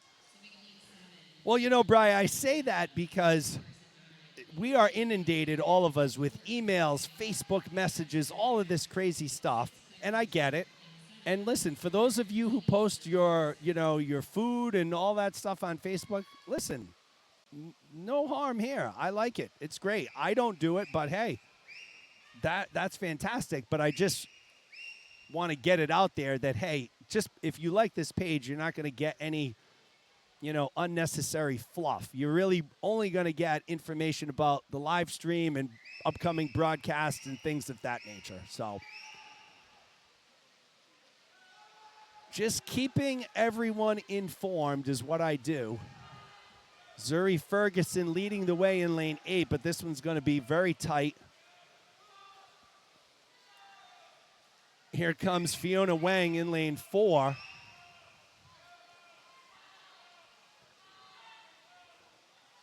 Carson Ide in lane 2. Who's going to touch first? And it looks like Wang, and it is. Wang, Brenner, Mosher.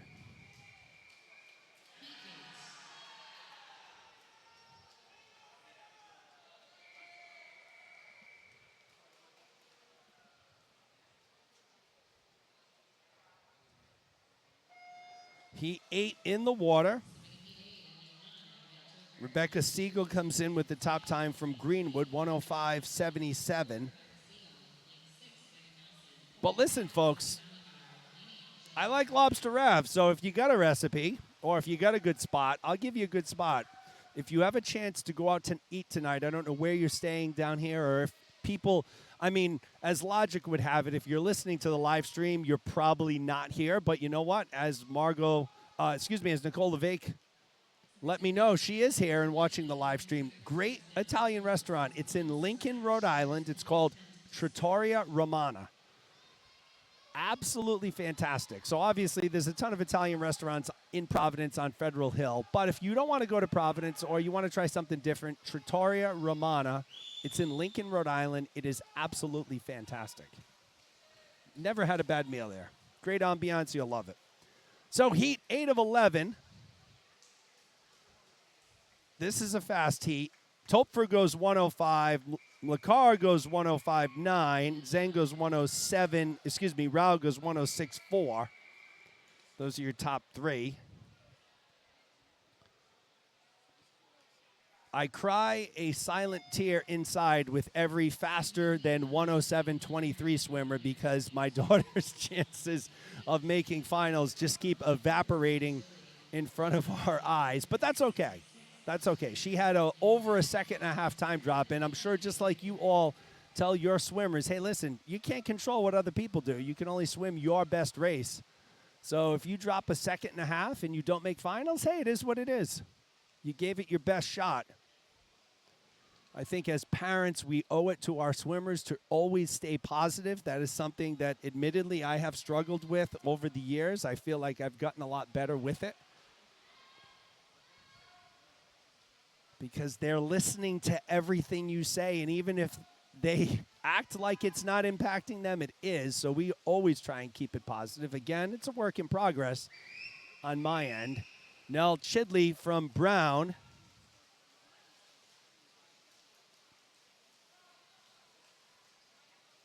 We'll take it, 103.26. Wow, that is a fast heat. This was a very fast heat, folks. Whew. So I don't think you're going to need a sub 107 to make finals. We'll see. Heat 10 in the water. Maria Larini in lane 1. Ava Yablonsky in lane 2. Isabella Schneider in 3. Natalie Mannion in 4. Katie White in 5. Hope Zayafith in 6. Victoria Novinsky in 7. And Skylar Knowlton in lane 8. Once again, after the conclusion of the men's butterfly, there'll be a 10-minute break before the 400 free.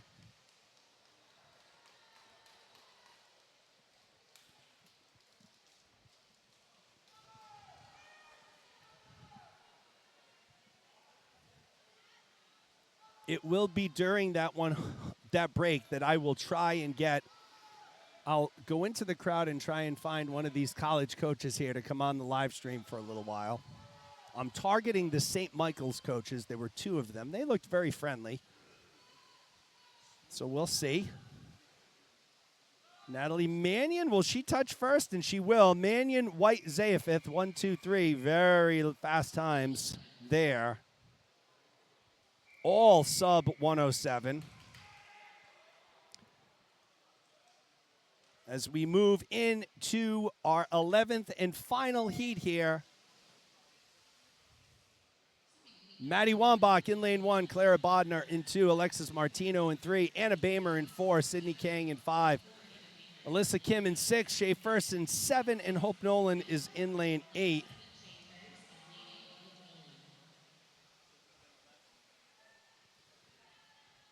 It's clouded up a little bit here in Providence. I want to call it mostly cloudy right now. A little breeze. So again, Trattoria Romana, if you want a nice Italian meal tonight. Anna Bamer cruising along here in lane 4. She came in with the top time, just a sliver, 1:00.64 over 1 minute, so she will likely be your top finalist. She may break a minute here. Let's see. It's going to be close. She won't, but 101.27 for Bamer. Kim takes second. Bodner takes third. So we'll move into event 23, heat 1. This is our final heat of the one fly on the men's side. Then we'll have a 10-minute break.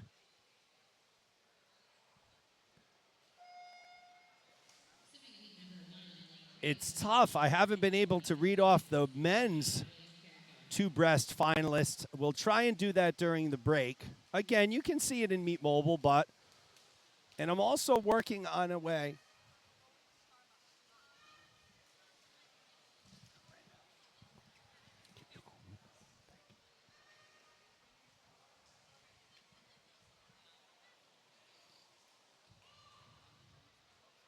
Fong in lane 3, Moikins in 4, Carrico in 5, Meekins in lane 6. So, mission during break. Find college coach to come on during the for free. And the St. Michael's coaches, folks, they just walked by me. They're right next to me. How about that? They smiled.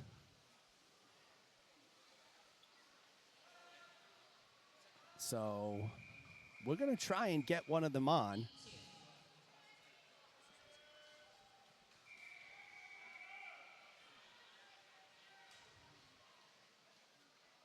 Moikins takes first, Carrico second, Fung third.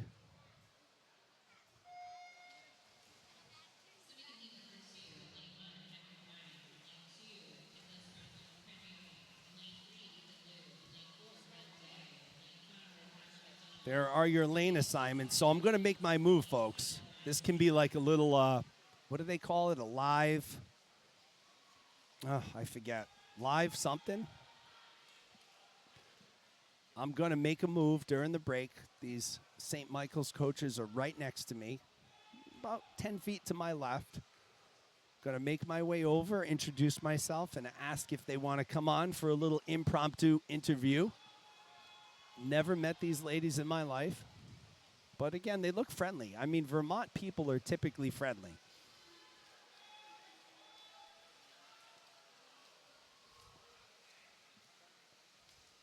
Looks like that's lane 2. Nicholas Frangioli. And it will be McDonald out-touching Frangioni. Day comes in third.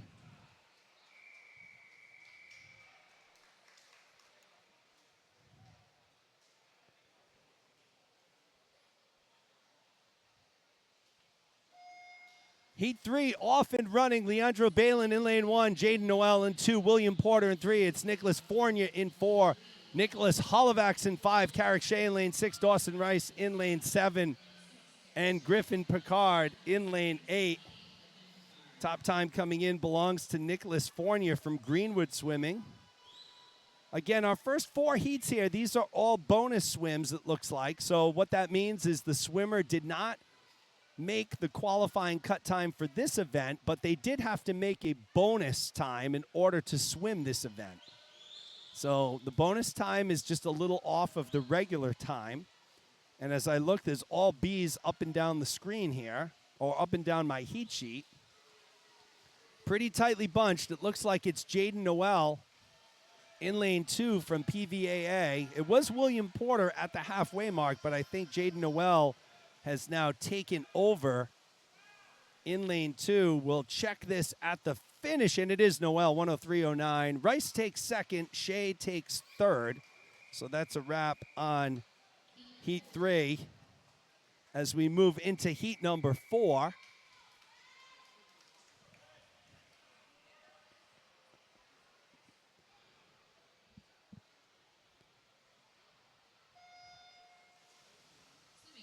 Cormac McKinney in lane 1, Garrett Jones in 2, Benjamin Latourelle in lane 3, Ethan Go in lane 4, Quentin Miguel in 5, it's Jack Chapetta in 6, Michael Yang in 7, William Kennedy in lane 8.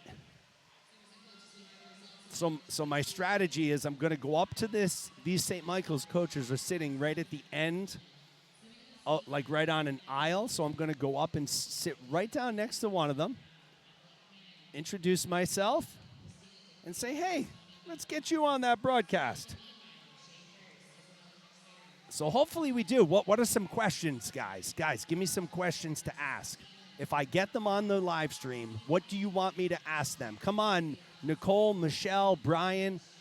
There's many of you out there. Give me some questions in the live chat. What do you want to hear me ask them? What answers do you want? I mean, I think I can wing this a little bit, but it would help to have some help. Garrett Jones takes first, Geppetta second, Guo third. So jump into that live chat. Give me some questions if I'm able to get one of them on. I mean, I know what I want to hear, but I want to know what you want to hear. I'm a man of the people. So what you want to hear is what I want to ask them.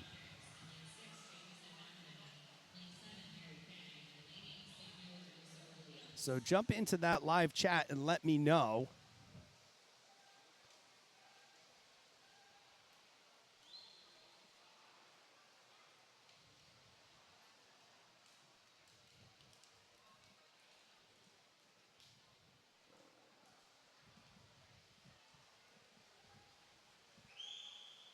Oh, and I missed this. So Sandra and Jeff Smith are also on the live stream. Oh, Sandra and Jeff, I'm sorry I missed that. All right. Fantastic, Sandra. I didn't see that. I missed you on the live stream. Sorry. So in lane 6, Jamison McEnany will be your Heat 5 winner. He's followed by Ryan Connors. Nice swim there by Connors. Jude takes third as we move into our 6th heat of 14.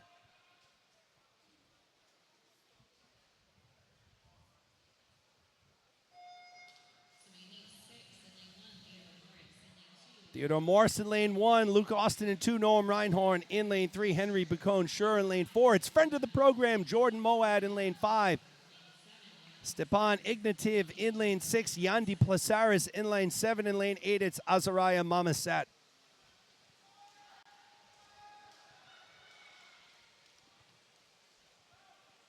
All right, we may have some questions coming through. All right. Yes, Brian, I love it. Do you look at swimmers for what they can do now or for how you think they can develop? Or rather, which is most important? Fantastic question. Love it. Keep them coming, Brian. Keep them coming. Sandra, Jeff, Nicole, Michelle, and all of you other anonymous to me right now viewers. I know you're out there. I can see you out there. I just don't know who you are right now. Theodore Morris, I think, will take this one, and he does. 10075. Austin takes second. Placeris takes third as we move into heat number 7.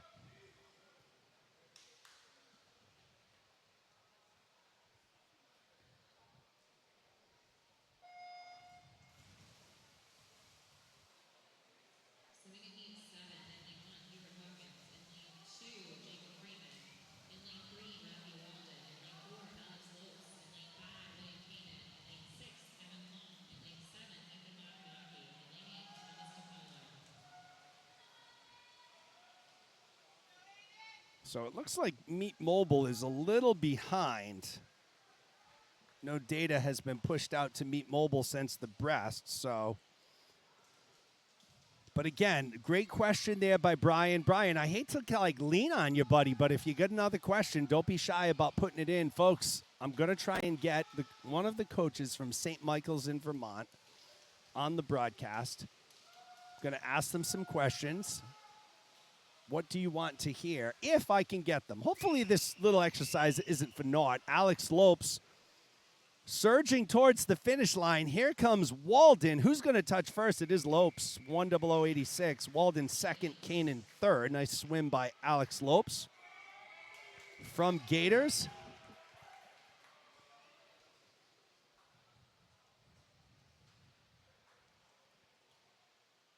Heat 8 in the water. Ironically, here he is, Mateo Smith, son of Sandra and Jeff Smith. In lane 1 from Gate is Luca Capoletto in lane 2. Braden Ando is in lane 3. Aiden Mulvey in 4. Zach Prue in 5. And what do you know? Coincidentally, Jason Chiapinelli in lane 6. Thomas Denton in 7. Josh McDonald in 8. So we have 2 swimmers of our audience members out there here today. Mateo Smith in lane 3. Jason Chiapinelli in lane 6. Capoletto leads the way. Denton in 2nd. Mateo Smith in 3rd. As you can see, they're pretty tightly bunched. And it looks like it will be Thomas Denton from GMA, and it will be Denton, 58.76. Smith takes 2nd. Malvey takes 3rd. Blazing time for Denton, 58.76.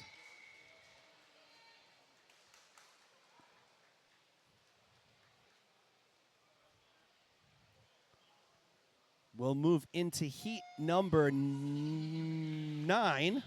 Paul Denega in lane 1, Patrick O'Connor in 2, Sean Bailey in 3, Dawson Milligan in 4, Quinn Caputo in lane 5, Luke Jaguar in 6, Bradley Waters in 7, Gabriel Lee in lane 8.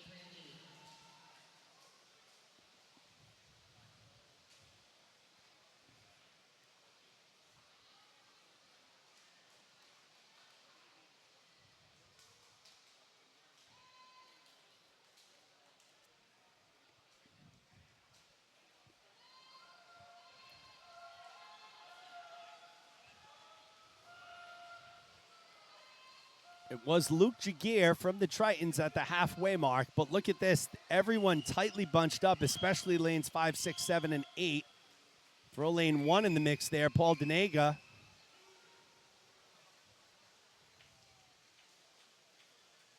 Could it be a lane 8 winner, Gabe Lee? And it is. Gabe Lee, 1:00:09. Caputo takes 2nd, Jaguar 3rd as we move into heat 10 of 14. Uh-oh, I'm starting to get nervous. It's getting closer to go time for my introduction. We'll see how this works out. Lane 10 in the water. I'm really not nervous. I'm just kidding. What's the worst they can say? No. I am in sales. I'm in business sales. I don't think it's the first time I've heard the word no. So that's usually when the fun begins, when you get that first no. John Shaw in lane 1, Zach Quitkin in lane 2, Andrew Dew in lane 3, Theo Baudet in 4, Dan McLaughlin in 5, friend of the program, Teddy Sun in lane 6, Alexei Avakov in 7, and Reed Nussbaum in 8. Andrew Dew leading the way right now, followed by Quitkin and Baudet at the halfway mark.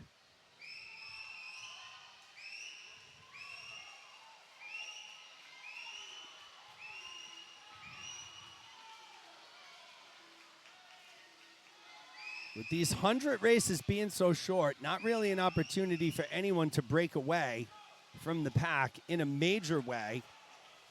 It could be Zach Quitkin or Dan McLaughlin. Who's going to touch first? And it's Quitkin, followed by Baudet. Actually, Baudet and Quitkin tie for first. Andrew Dew comes in 3rd. Looks like we're going to possibly have a swim-off here. Possibly we get a swim-off situation, depending on how things move.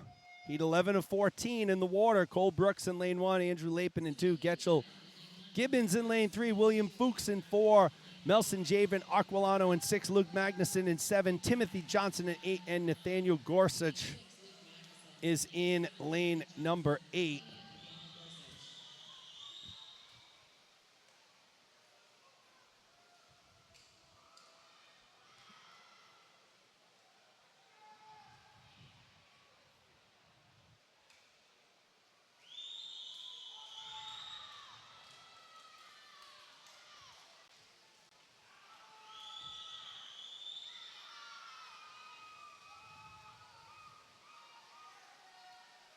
Nathaniel Gorsuch was first at the turn from the Portland Porpoise Sea Club, and he is going to be first at the end here in lane 8. So Gorsuch will take it. Johnson 2nd, Aquilano 3rd.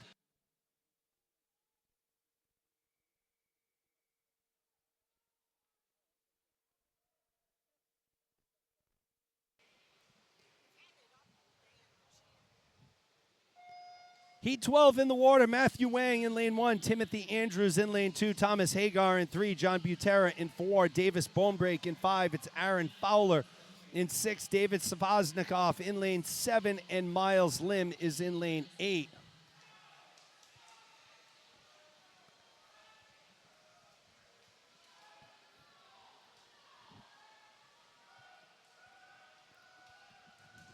It's Andrews leading the way at the 50-meter mark. He's followed by Butera and Wang. Andrews, one of the premier butterfly strokers here. Let's see if he can hold on. Here comes Hagar, Butera, and Bonebreak.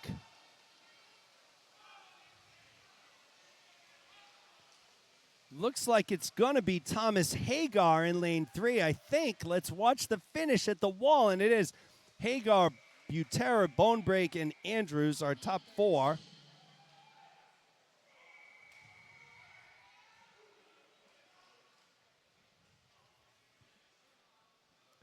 Heat 13.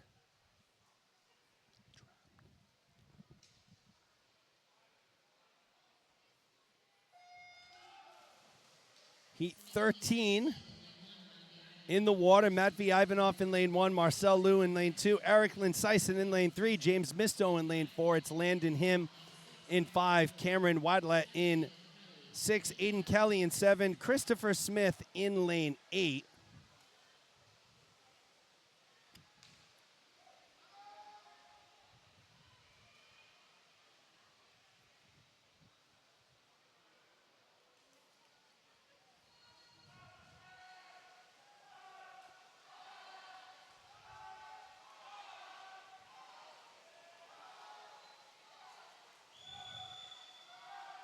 James Misto doing almost the impossible, pulling away in a major way in 100. So Misto will cruise to victory here. He'll be followed by Linsyson from the edge. Misto goes a 55.78. Linsyson second, Smith third. And here we go, our final heat of the men's fly. Now, folks, at the conclusion of this heat, we're going to be on a 10-minute break. I'm putting the headphones down. I'm going to go make my move.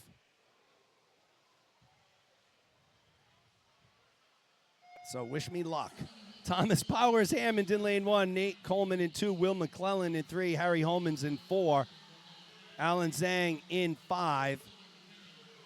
It's Keegan McKinney in 6. Ethan Van De Water in 7. And Christopher G in lane 8.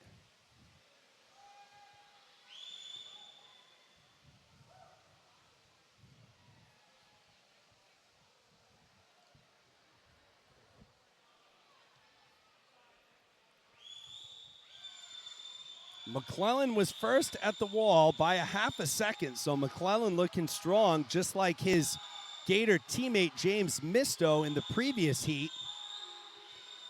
Shaping up to be a good final tonight. Here comes Alan Zhang from Gators. Here comes Keegan McKinney from CMA, but it looks like it will be Will McClellan from Gators. 56.50 for McClellan. Nice swim there. McKinney takes second. Zhang takes third. All right, folks. We're going on a break. I'm going on my mission. I think, as long as I'm sure they have a break. Let's make sure.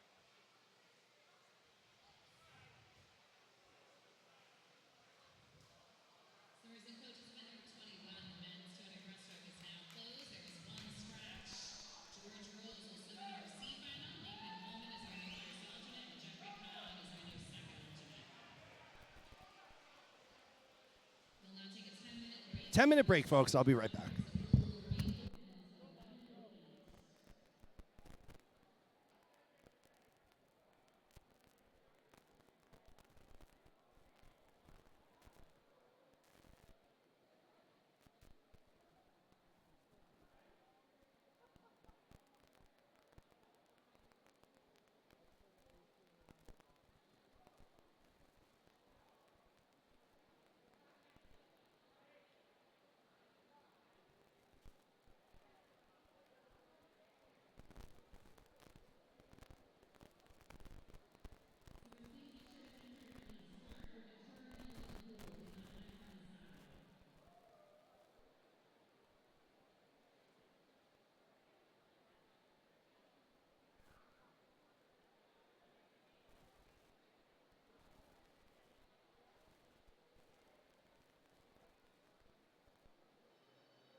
Okay, folks, I'm back. Guess what? She said yes. I feel like I just proposed to someone. So, Coach Hall will be joining us from St. Michael's College up in Vermont. Pretty excited about this. Love to have coaches on. Love to have coaches talking to me and really giving you information about all of their stuff. So, very excited to have Coach Hall from St. Michael's College up in Vermont. She'll be joining us right after the break here. So we're in the middle of the break right now, maybe a little past the middle. We're going to close out with the 400 free. So we did it. We did it, Brian. Brian and Michelle, we got this. We took care of business. We went up and we made it happen. So I'm going to ask a lot of questions around development, like Brian had suggested, and a bunch of other things. I do have a very engaging coach, so I can tell it's going to be a very good impromptu interview. So again, while it's going on, if you got a question, pop it into the live chat. I'd love to hear it. And I'd love to make sure I ask the things that you want to hear. And Meet Mobile is still behind the times.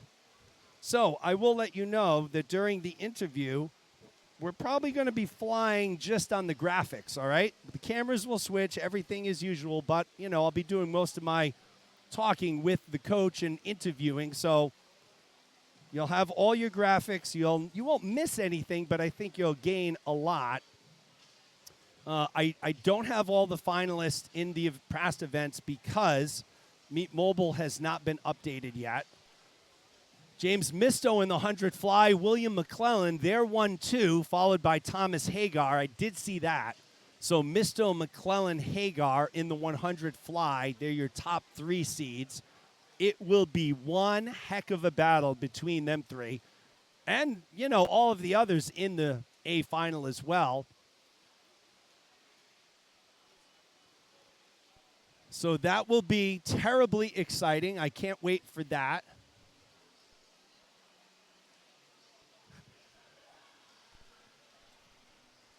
I'll be right back, folks.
Coach, whoops. Coach, can you hear me? You can't. All right, hold on. We're getting Coach Hall on the line in a second. Is it in lane 4? Coach, can you hear me? Nope, it's not there. What are we doing wrong here, folks?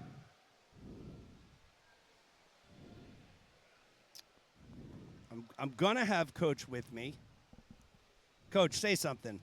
Hi. Hey, Coach Hall. I can hear you. Can Oh, you okay. hear? You can't hear me? I can hear you. All right, perfect. So, folks, I have the pleasure of being joined by Coach Hall from St. Michael's College up in Vermont. As you all know, I've been eyeing Coach since she came into the building here this morning to get her on the broadcast and to talk about all things college and recruiting and other things. So, Coach, for the viewers out there, give a little introduction and background on St. Michael's and your swimming program. As he said, I'm Eileen Hall, a head coach for men's and women's swimming and diving at St. Michael's College.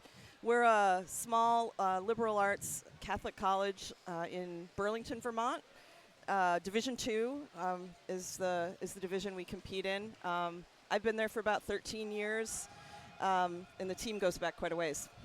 So, Coach, talk about what brings you here down to lovely Providence for the senior championships this weekend. Well, seniors are just, I think, a great example of some of the quality swimming that we can always find in New England. I was a former club coach, and this meet always was a great place to see kids who are tapered, and for a lot of them, this is their focus meet.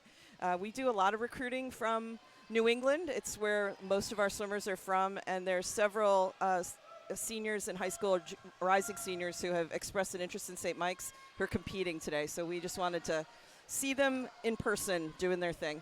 So you talk about swimmers that have reached out to you. So in the recruiting process, how much of it is you're noticing swimmers and reaching out to them, or they're reaching out to you, or is it a mix? It's definitely a mix. For me, the best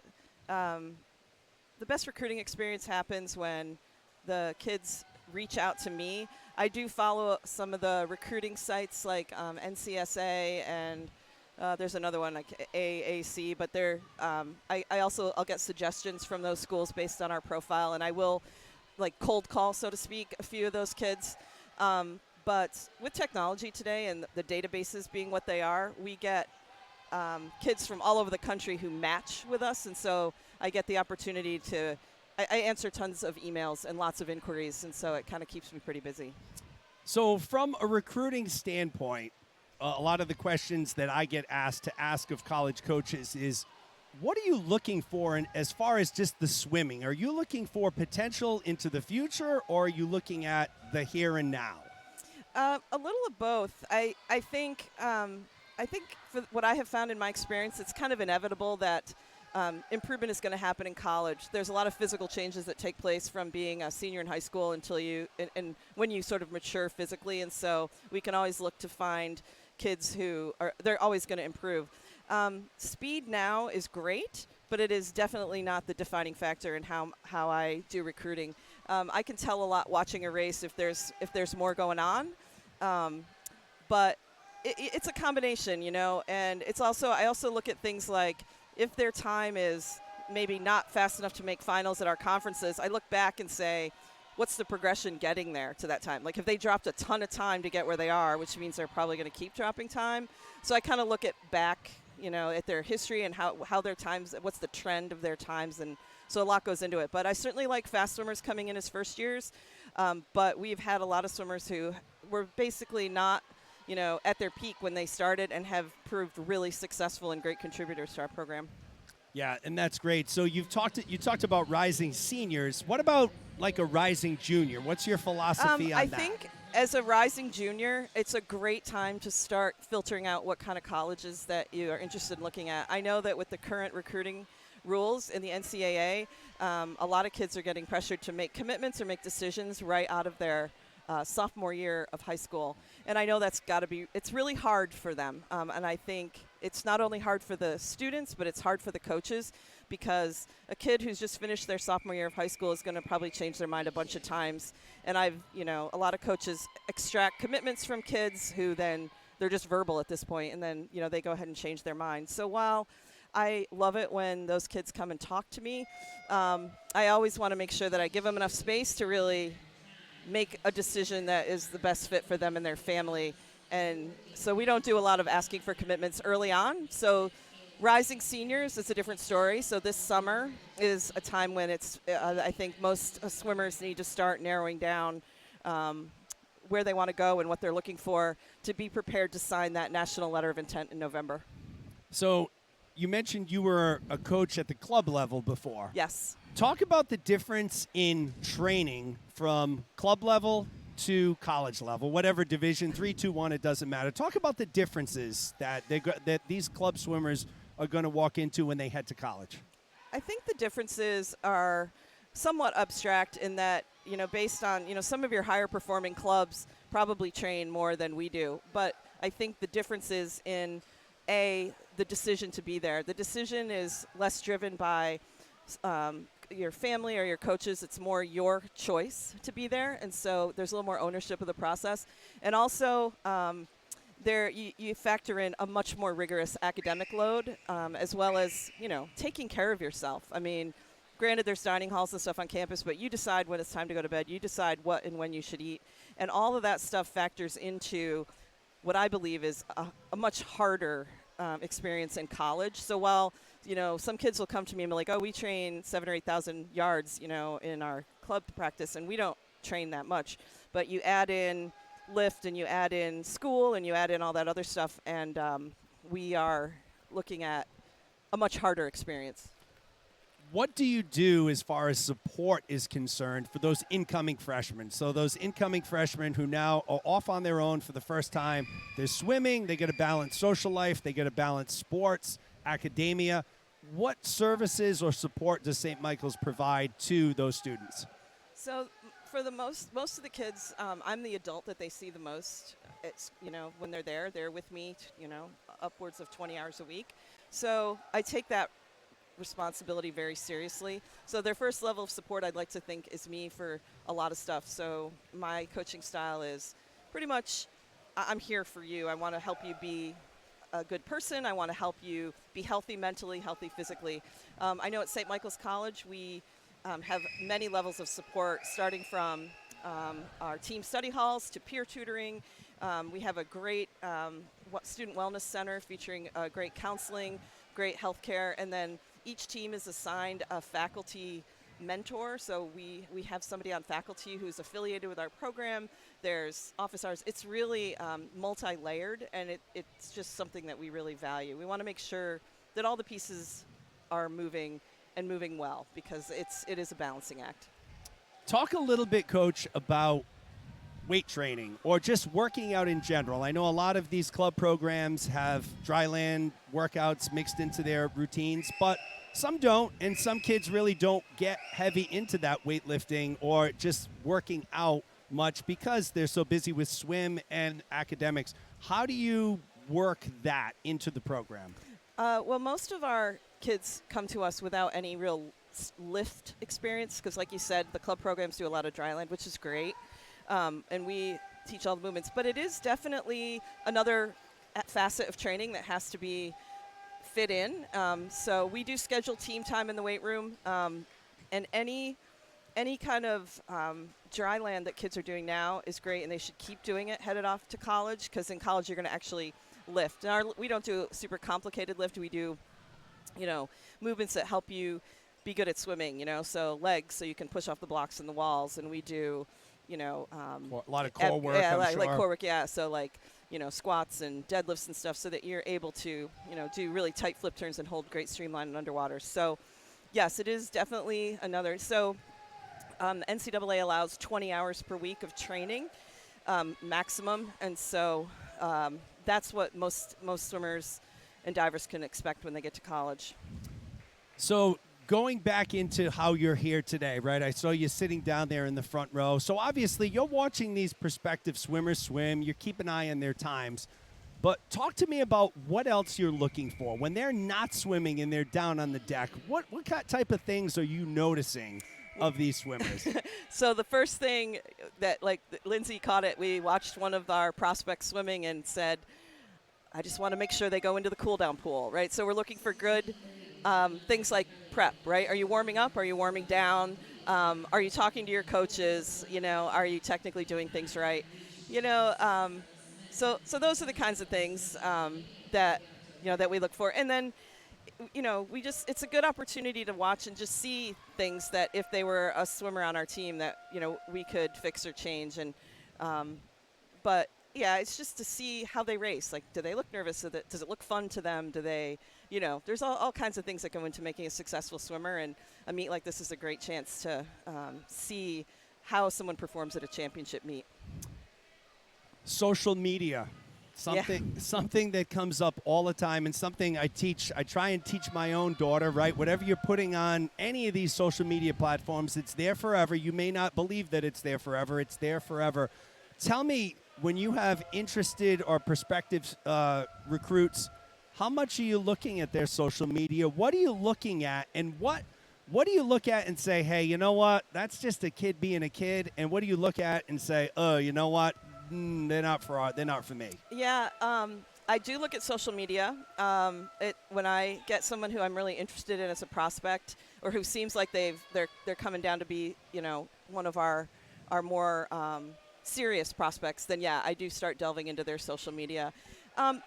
Red flags are things like if I see them, holding alcohol, because they're underage, and it just to me demonstrates sort of not only a lack of judgment but a lack of regard or respect for your body. And but there, I do love to see kids being kids, and I'm pretty good at filtering out what is just kind of kids goofing around. But yeah, I'm obviously if I see anything involving hate speech or anything that maybe would make members of our current team feel unsafe, those kinds of things would be big red flags. But kids fooling around actually kind of makes me happy. I like to see kids being kids. Kids being kids, celebrating being young and healthy and strong and goofing around and like that kind of stuff. But yeah, definitely alcohol, drug use, or anything that indicates to me that they might have some biases and not be be willing to work with an inclusive institution and a school that values diversity. So yeah, inappropriate and illegal behavior typically frowned upon. Yeah, right. yeah. I mean, typically. Yep. One of our parents asks, how do you consider a total roster? Do you want stroke specialists, multi-stroke competitive swimmers, or some combination of the two? Ideally, I would like to have a roster populated, where I've got some experts in every event. I mean, that would be great. But I more importantly, I populate my roster with kids that are willing to be contributors. And I say this a lot in my recruiting. I'm looking for somebody who's going to contribute from day one. And they need to contribute. It doesn't have to be a point scored. It doesn't have to be best times. But it has to be something that makes our team better.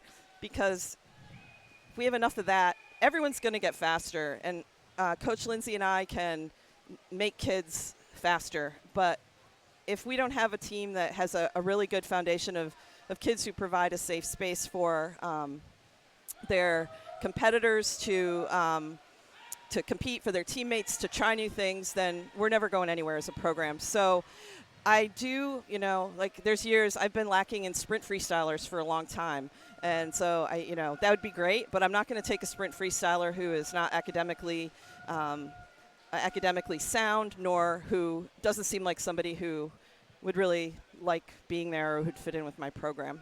Speaking of academic standards, and I know this is a tough question, right? But what is there a particular GPA that they need? Like, is there a range? Like, what are you looking for, and what is the school admissions looking for? So at St. Mike's, if you're above a 2.5 in high school and you have some great recommendations and you have a relationship with coaches, you're probably going to get in.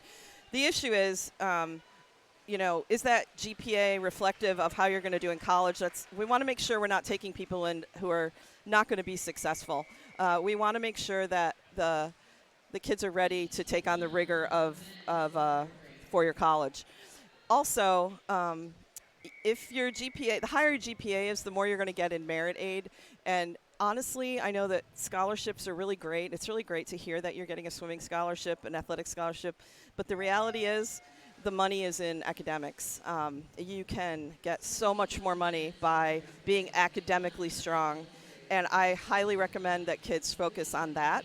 And lastly, if I get a kid on my team who is not academically strong, it takes a lot of resources to ensure that they're going to continue to be successful, and it adds stress to that student athlete. So a kid who's struggling academically isn't super happy, and then it affects their training and it affects their social life, and it never seems to work out. So we are looking for kids who are confident and ready to take on the rigor of a four-year institution, because that makes their job easier, it makes my job easier, and it leads to a whole lot more success for these kids and a much more affordable experience. Once again, we're joined by Coach Hall here from St. Michael's University up in Vermont. She's going to be with us for just a couple more minutes. We'll get some questions coming in. So, Coach, what date do you make decisions on early decision applicants?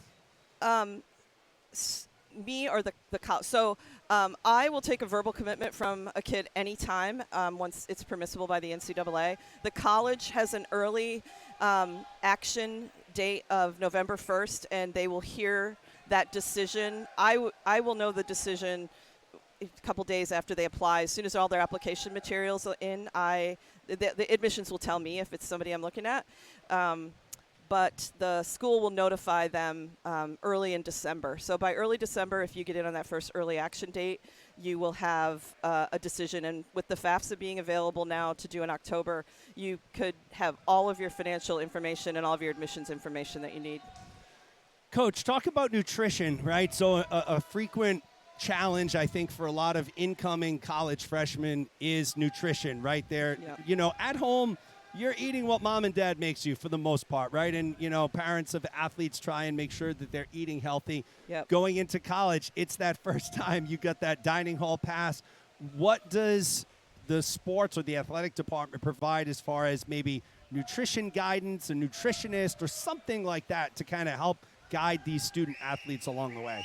So at St. Mike's, we don't have anybody on athletic staff who is directly working with the kids as like a dietitian. The information is there for the asking at our Bergeron Wellness Center. I know some bigger colleges often have a staff dietitian who works with the athletes. I am not a dietitian, and so I it's not that I don't talk about nutrition with them much, but I try to just kind of focus on sort of the bigger picture. Oftentimes when you're talking with athletes, and especially women on a college team, any conversations about food sometimes end up, it's a slippery slope with body image issues and expectations around women's bodies. I don't spend a lot of time talking about what they eat. One of the things I'll just always say is eat something green at every meal. And, you know, and we know the basics. You want to eat, you know, vegetables, you want to eat fruit, you want to eat healthy protein and healthy fat. And, you know, when we travel, I'm in charge of buying their food, so I make sure that I get what they need to recover from races. But in general, you know, it's just I do a generalized conversation about take care of your body and do what's best for your body. But I don't have any real training in nutrition, and so I try not to get too involved in that kind of stuff. You talked earlier about scholarships, right, and merit awards for academics, obviously the number one. So in Division II, do you have full scholarships for swimming? It depends on the school. At St. Michael's, we don't have our scholarship model is based on merit. So our scholarship model is a little different in that we can add on to the student athletes' academic merit package with a little bit more scholarship money up to a certain level. So I do have scholarship money that will enhance what they get from an academic standpoint.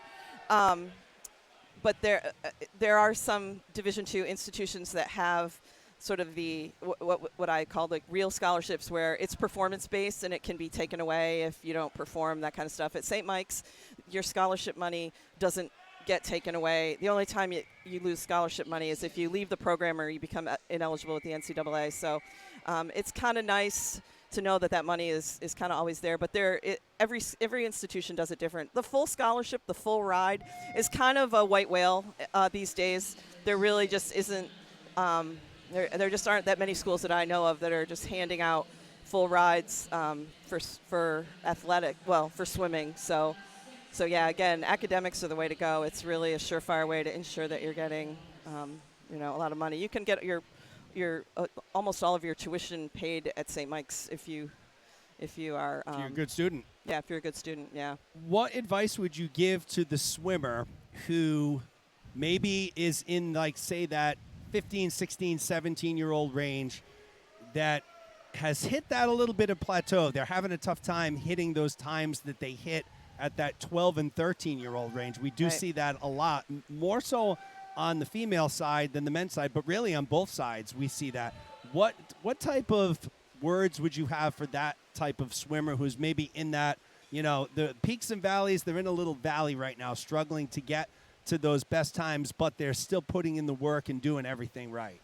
So I personally would say don't worry, because college coaches, especially me, I understand. We've seen the trends. We see what kids do. It doesn't concern me if I see a high school kid who's been, sort of steady at the same time for a really long time, especially after the unusual couple of years we've had training because of the COVID pandemic. But even not, I've seen so many occasions where those kids get stuck in that spot, and before you know it, they're dropping time. I would just say keep up the work ethic is the way to go. And with a change of coaching, when you go to college, you might hear something a different way that you've heard your whole life, and it may resonate with you a little differently. But the idea is to try something different. If you're still, doing everything the same, try something different. But again, don't worry too much about it. From a recruiting standpoint, that doesn't concern me as much as a kid who only has times in 2 or 3 events, right? So more importantly, I'm looking for kids who can swim, who've got club coaches who make them swim the 4 a.m. and the 2 fly and the 50 free. And so I know that they're swimmers. I know that they can make changes. They can do different things, and I'm totally comfortable with that. And just in closing here, you mentioned most of the time it's the swimmers reaching out to you. How do they do that? I'm sure Email. Email. Yeah, so, and we also have a recruiting questionnaire on our athletics website. So if I get one of those, I'll respond. But I am open to all kinds of communication. My cell phone number is on our website. It doesn't really matter to me how somebody reaches out, but I would definitely encourage kids who want to go to college and want to swim in college, regardless of their speed, is to communicate with that coach or that school.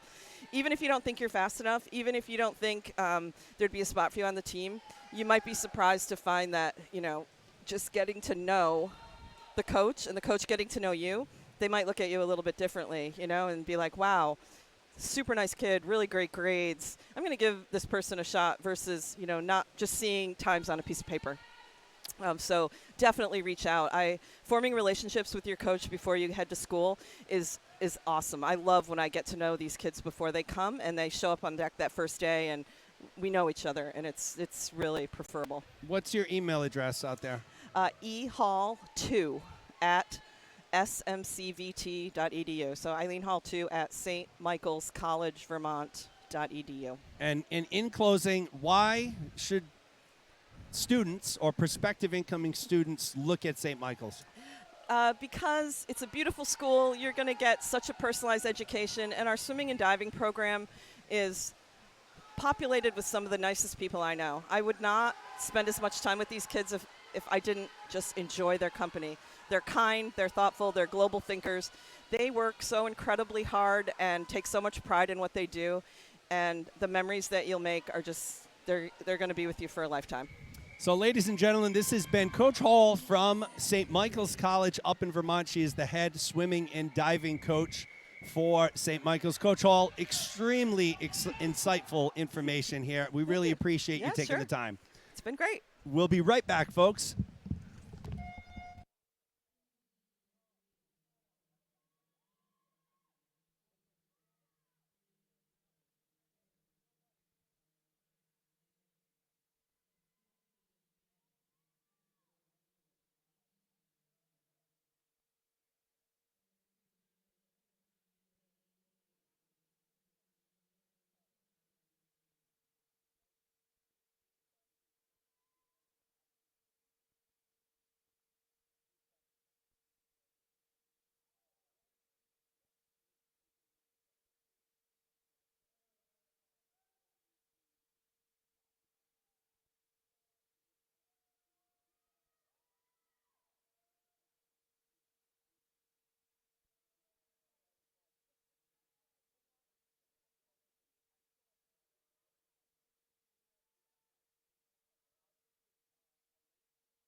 All right, folks, so we're back. We missed a little part of the action here, but wow, that was a fantastic, fantastic interview with Coach Hall from St. Michael's in Vermont. I hope you all enjoyed that.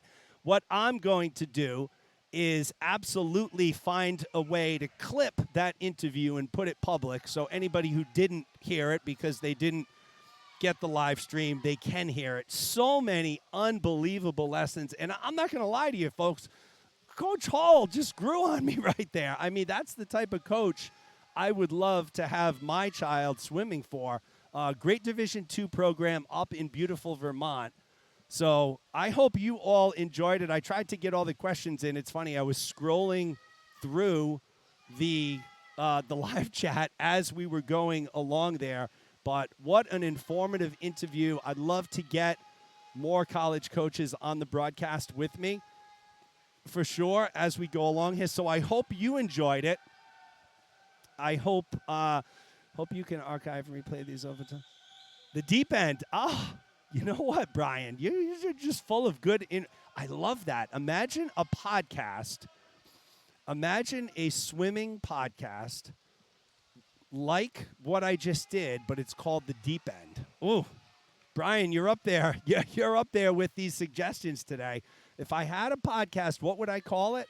Or like an interview series? The deep end. Wow, I like it.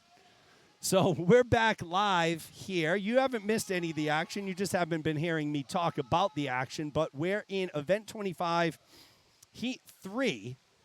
So this is Heat 3 on the men's side. So it looks like we went 3 heat of women. We're going 3 heat of men. And then starting with Heat 7, we will alternate women, men, and then 3 heat of men to close out the day. So hopefully you enjoyed that interview. I found it extremely insightful. And wow, what a great interview. A lot of good information. Again, what stood out to me there was, well-rounded swimmers, right? Not just focused on one particular stroke. She wants all-around swimmers. She mentioned 50 free, 2 fly, 4 IM. She mentioned all of those events. So it is good to be a well-rounded swimmer. She talked about the scholarship process. As a matter of fact, she was pretty forthcoming saying, hey, listen, that full scholarship is the white whale. Doesn't happen a ton anywhere. And there is a lot more money in academia. So as far as studies are concerned, and I think we all as adults know that and are aware of that. We just got to make sure our kids realize that. So we'll be moving now into Heat 4 on the women's side.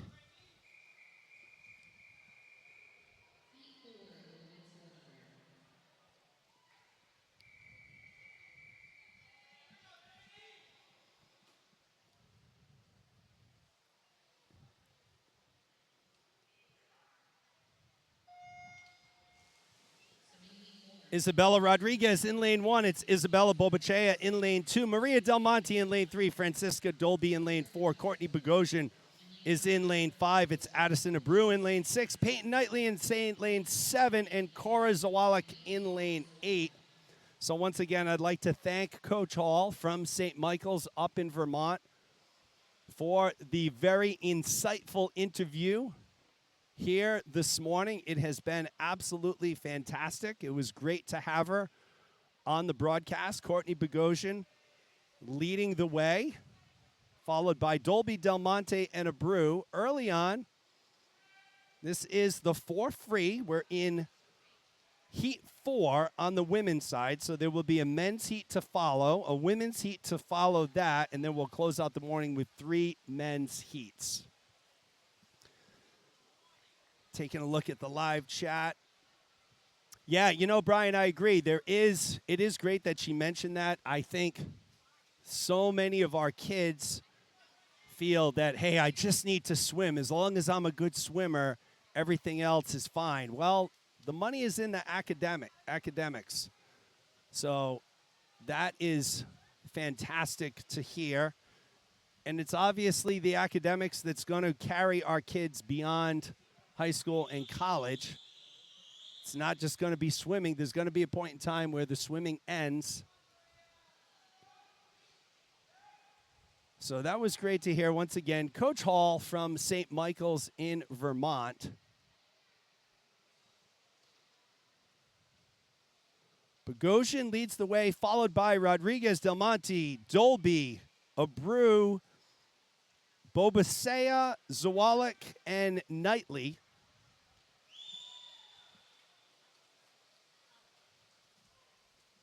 Coming in for the 250-meter mark here.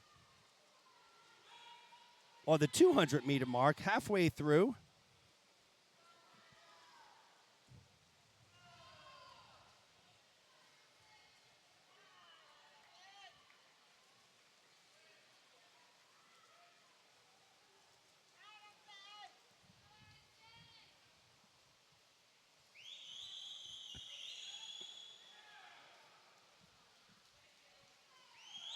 Courtney Bogosian continues to lead the way from Gators in lane 5. She's followed by Rodriguez in lane 1, Del Monte in lane 3. Those are your top 3 right now, approaching the 250-meter mark.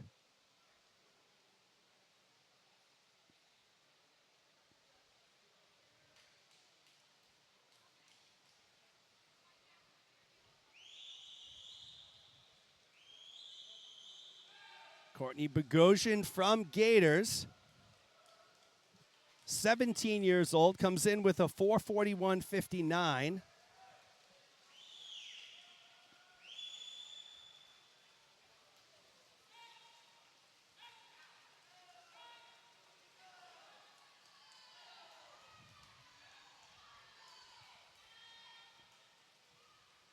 Del Monte, Bogosian, Rodriguez, and Abreu, your top 4. Dolby rounds out the top 5. 5 seconds separates the top 5 here, folks. Bogosian was in the lead for most of this race. It's now Maria Del Monte from the Portland Porpoise Swim Club leading the way.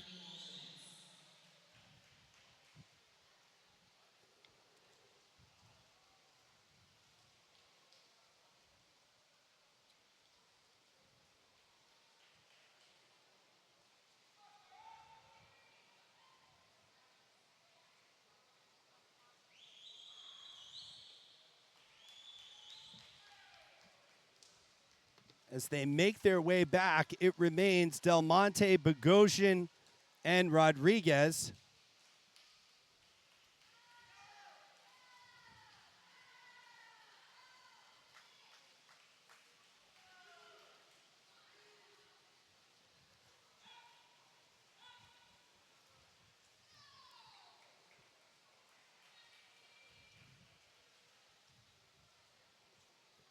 So Knightley takes first along with Zawalik, so it's a tie for first. Del Monte takes third, Bogosian fourth, Rodriguez fifth, Abreu 6th.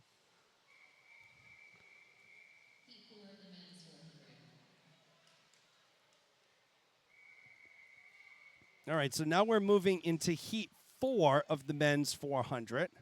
Then we'll go back to women.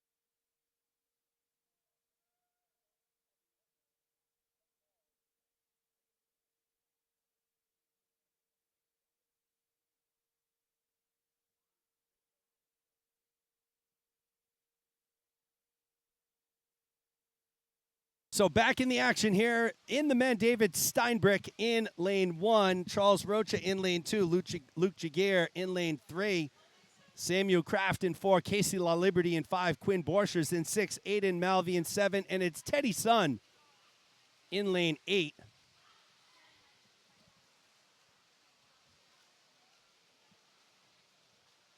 Samuel Kraft from Kingfish. A lot of Kingfish here, 4, 5, 6, and 7. So lanes 4 through 7 occupied by the Kingfish swimmers.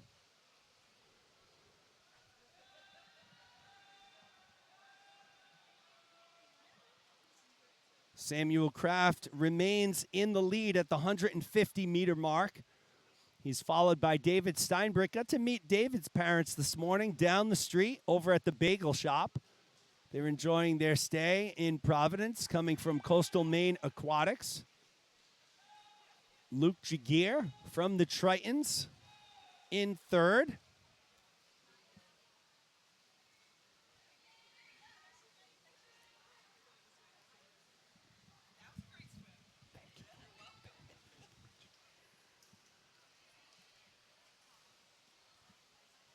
So Samuel Kraft now dropping into second. Here comes David Steinbrück in lane one. So the battle for the 4 free right now is between Steinbrück in 1, Kraft in lane 4.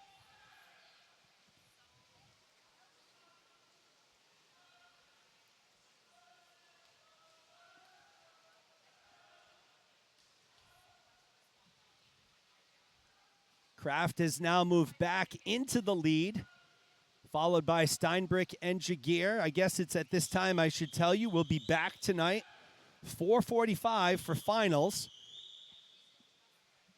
Should be a very exciting finals tonight. As always, don't forget our senior ceremony is not tonight, but it is tomorrow night. So tomorrow night, I believe, at 5 o'clock. So they'll do that right before the session actually starts. Going into the final 100, it's Kraft, Steinbrück, and Jagier.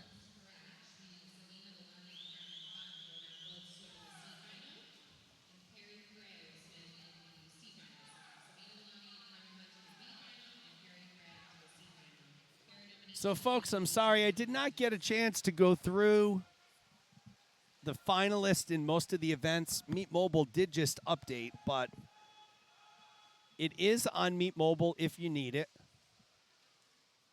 We had that great interview with Coach Hall. And when we're able to get a college coach on the broadcast, it is always worthwhile to keep them as long as we can. I'm going to prepare a document. Just going to keep it handy with coaching questions. That way I can try and be consistent when we do have coaches on the broadcast. And Samuel Kraft takes it 4:18.21. Steinbrück second. Jagier comes in third. We'll move into our final heat of the women's 4 free.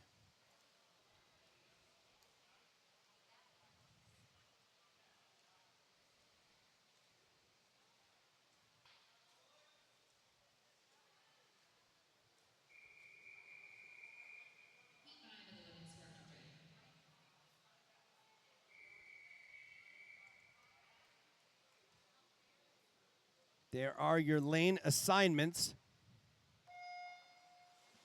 Leah Walden in lane 1, Maggie Holland in 2, Tegan Jeffers in 3, Christina DiPietro in 4, Allison Brown in 5. It's Jacqueline Zapagan in lane 6, Abby Bauman in 7, and Caitlin Horsch in lane 8.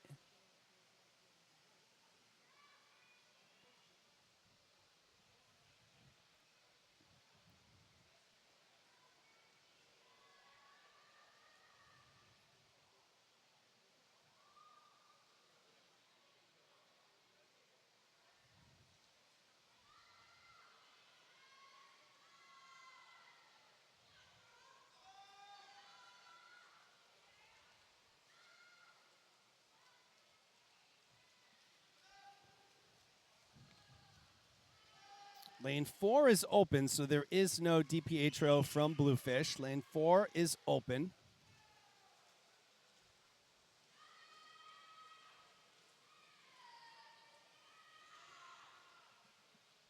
Tegan Jeffers continues to lead, followed by Maggie Holland and Allison Brown.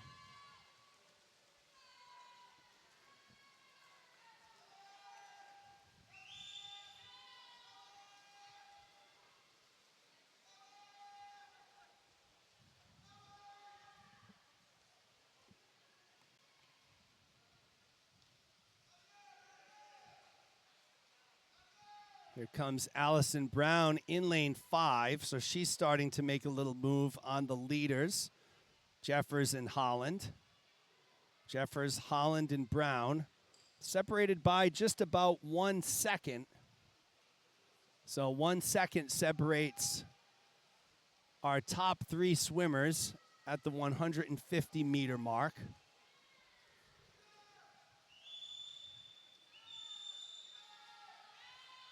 Here comes lane 7, and that's Abby Bauman.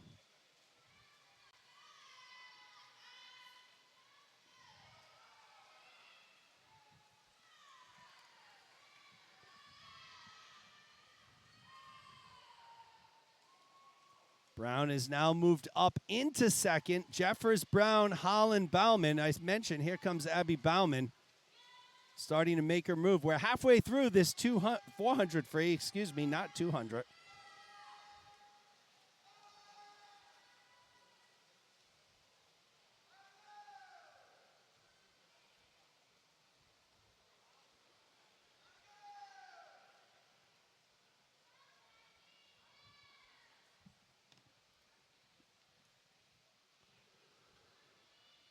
Brown is now moved into first. So Allison Brown, followed by Jeffers and Holland.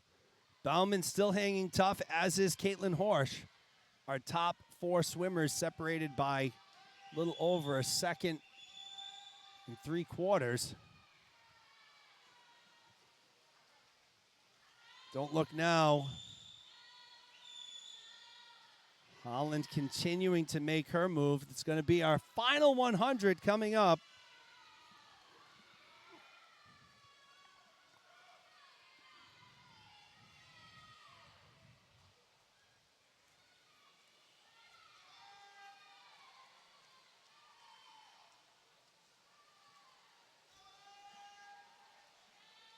Brown, Bauman, Jeffers, Horsch, and Holland. They're your top 5 swimmers.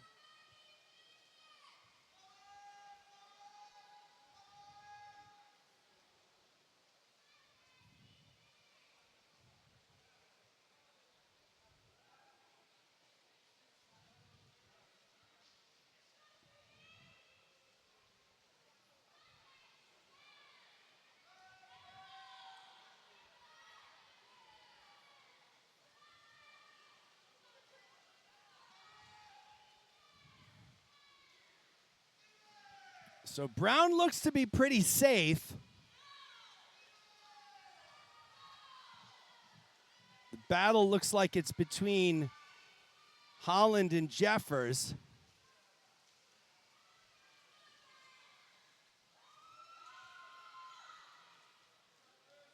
Brown will take first. Horsch second, Bowman third.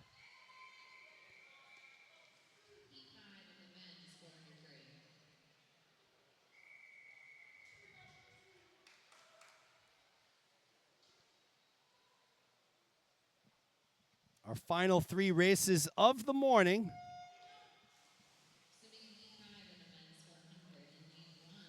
Anthony Tazlikoff in lane 1, Ben Scher in lane 2, Theodore Batmaka in 3, Christopher Raymond in 4, it's Duke Garvin in 5, John Shaw in 6, Nick Kavik in 7, and Ethan Guo in lane 8.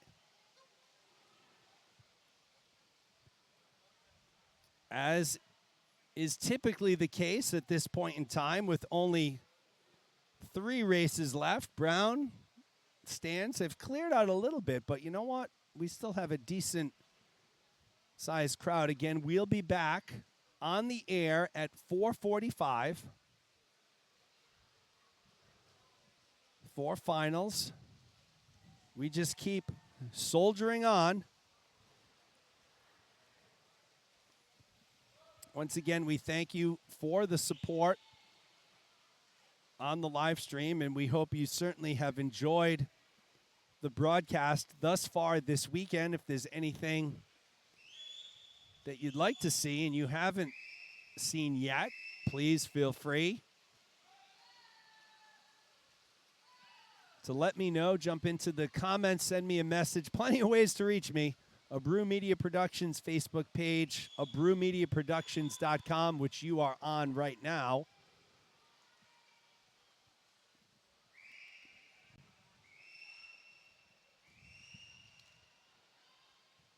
Kavik leading the way, followed by Ethan Guo and Christopher Raymond.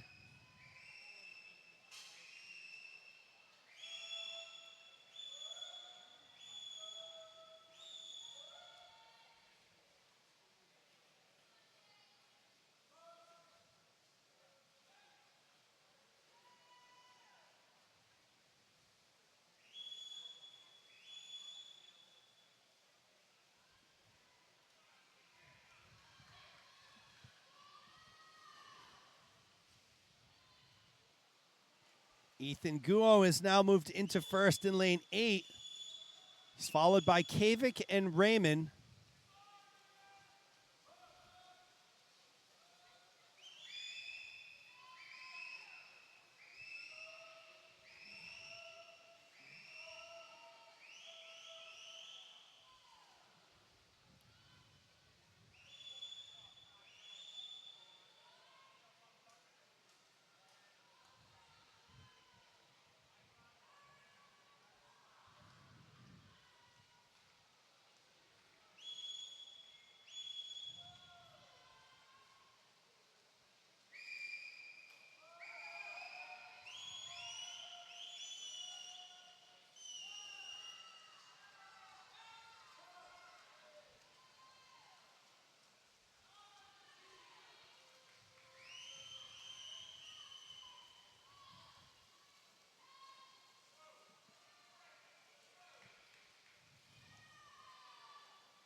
Ethan Guo remains in first, followed by Raymond and Kavik.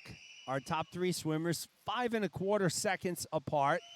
Coming down the stretch here for our final 50.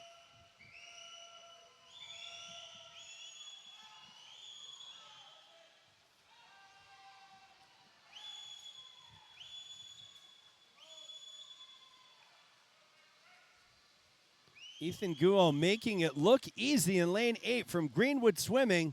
4:20.79 for Guo.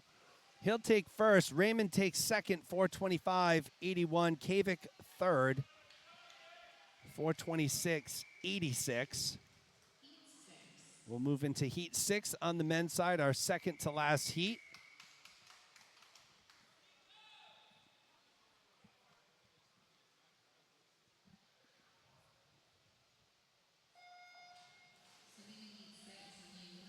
Nicholas Wyndham in lane 1, Yandy Placeris in 2. It's Mateo Smith in lane 3, Theo Baudet in 4, Gabe Lee in 5.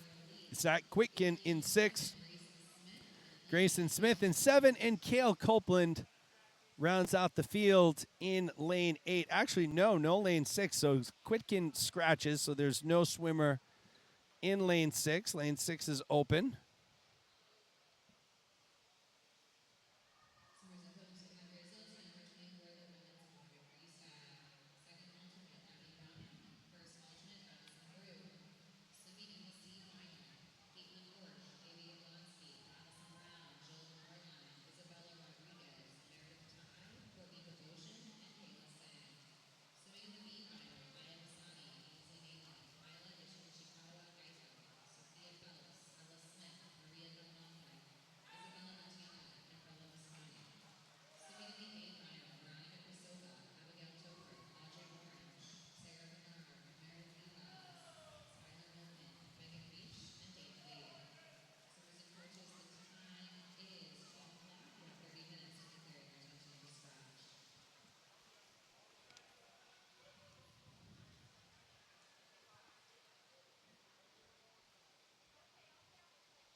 Gabe Lee leading the way, followed by Mateo Smith and Grayson Smith.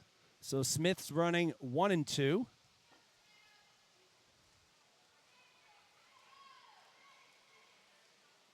Gabe Lee, Mateo Smith, Grayson Smith, Theo Baudet, and Cale Copeland round out the top 5. 4 seconds separate them. So anybody's race.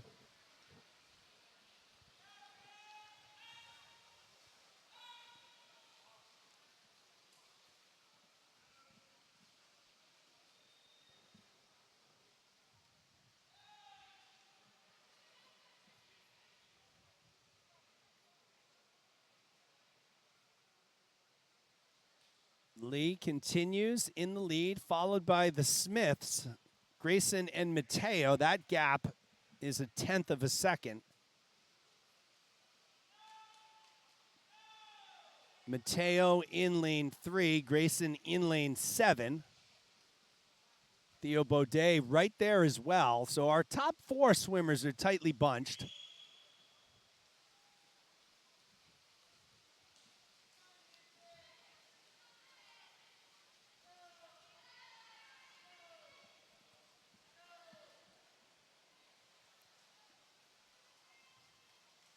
Change at the top. Gabe Lee's still there, but Mateo Smith has now moved up into second, and Grayson Smith has dropped down into third.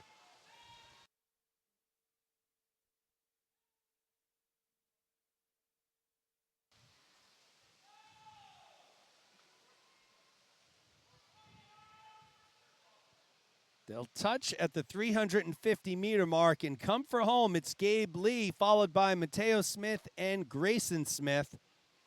Theo Baudet in fourth. So again, our top 4 swimmers, anything can happen at this point.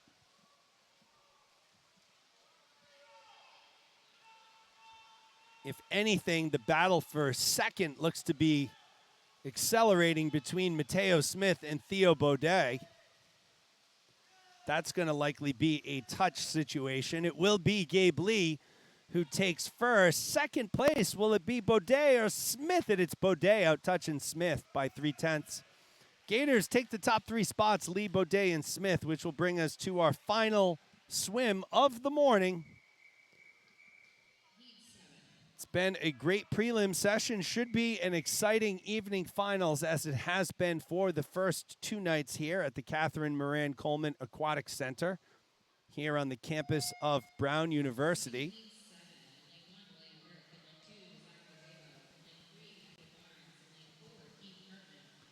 William Burke in lane 1, Zach Zabo in lane 2, Edward Barnes in 3. It's Keith Hartman in 4, Ara Parsegian in lane 5, Samuel King in lane 6, Jamison McEnany in 7, Matthew Church is in lane 8. Hartman comes in with the top time in this heat. These are all bonus cuts. So what that means is each of these swimmers did not make the qualifying cut time for this 4 free. However, they did make the bonus cut time in the 4 free. So they made a cut in something else. Because of that, they get bonus swims. They do have to achieve bonus swim cut times, which they did, and that's why they're here. Lane 7 is open. I just noticed that. So no Jamison McEnany.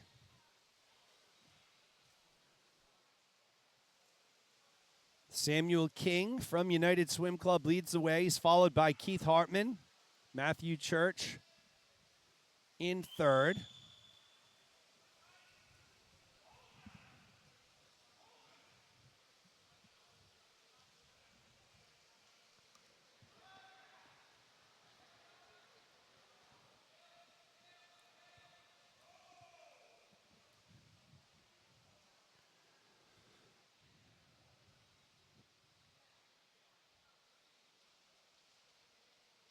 Hartman has now moved into the lead, followed by Parsegian, Church, and Barnes. So our top 4 swimmers 1 second apart.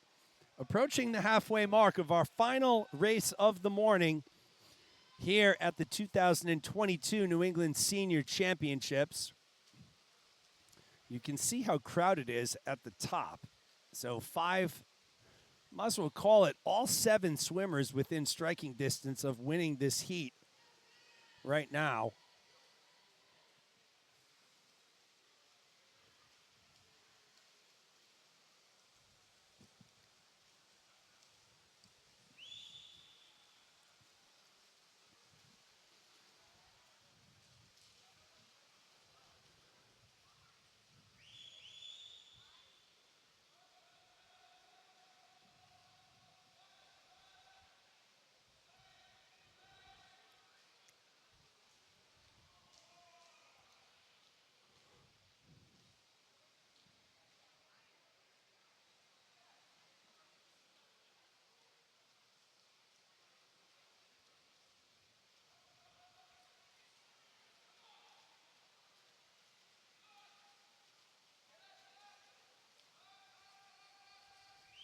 Hartman and Parsegian still leading the way. They're stroke for stroke in the middle of the pool. Hartman still has that slight edge, 0.2 of a second. They'll touch here for their final 100. Still a 1/4 of a second lead for Hartman over Parsegian. If it gets into a photo finish situation, Hartman has the advantage with those long arms. Very tall 15-year-old. Parsegian 15 as well. Hartman has now moved about a half a body length ahead of Parsegian. We've seen Parsegian have some great closing speed in the final 25 or 50. That lead has increased to 0.3 here. So here we go, folks. Coming down the stretch, Keith Hartman in lane 4, Ara Parsegian in lane 5. No one will catch either of them, so they will come in 1 or 2 in some particular order. Both starting to pick up the pace. I got to give the edge to Hartman right now by a very small amount. And again, it does come to the end, and Hartman starts to pull away, and he will take it. 4:25.15, 4:25.59 for Parsegian. Barnes will take third, and Zach Szabo takes fourth. And that will conclude our morning session, folks. We appreciate you taking the time to join us.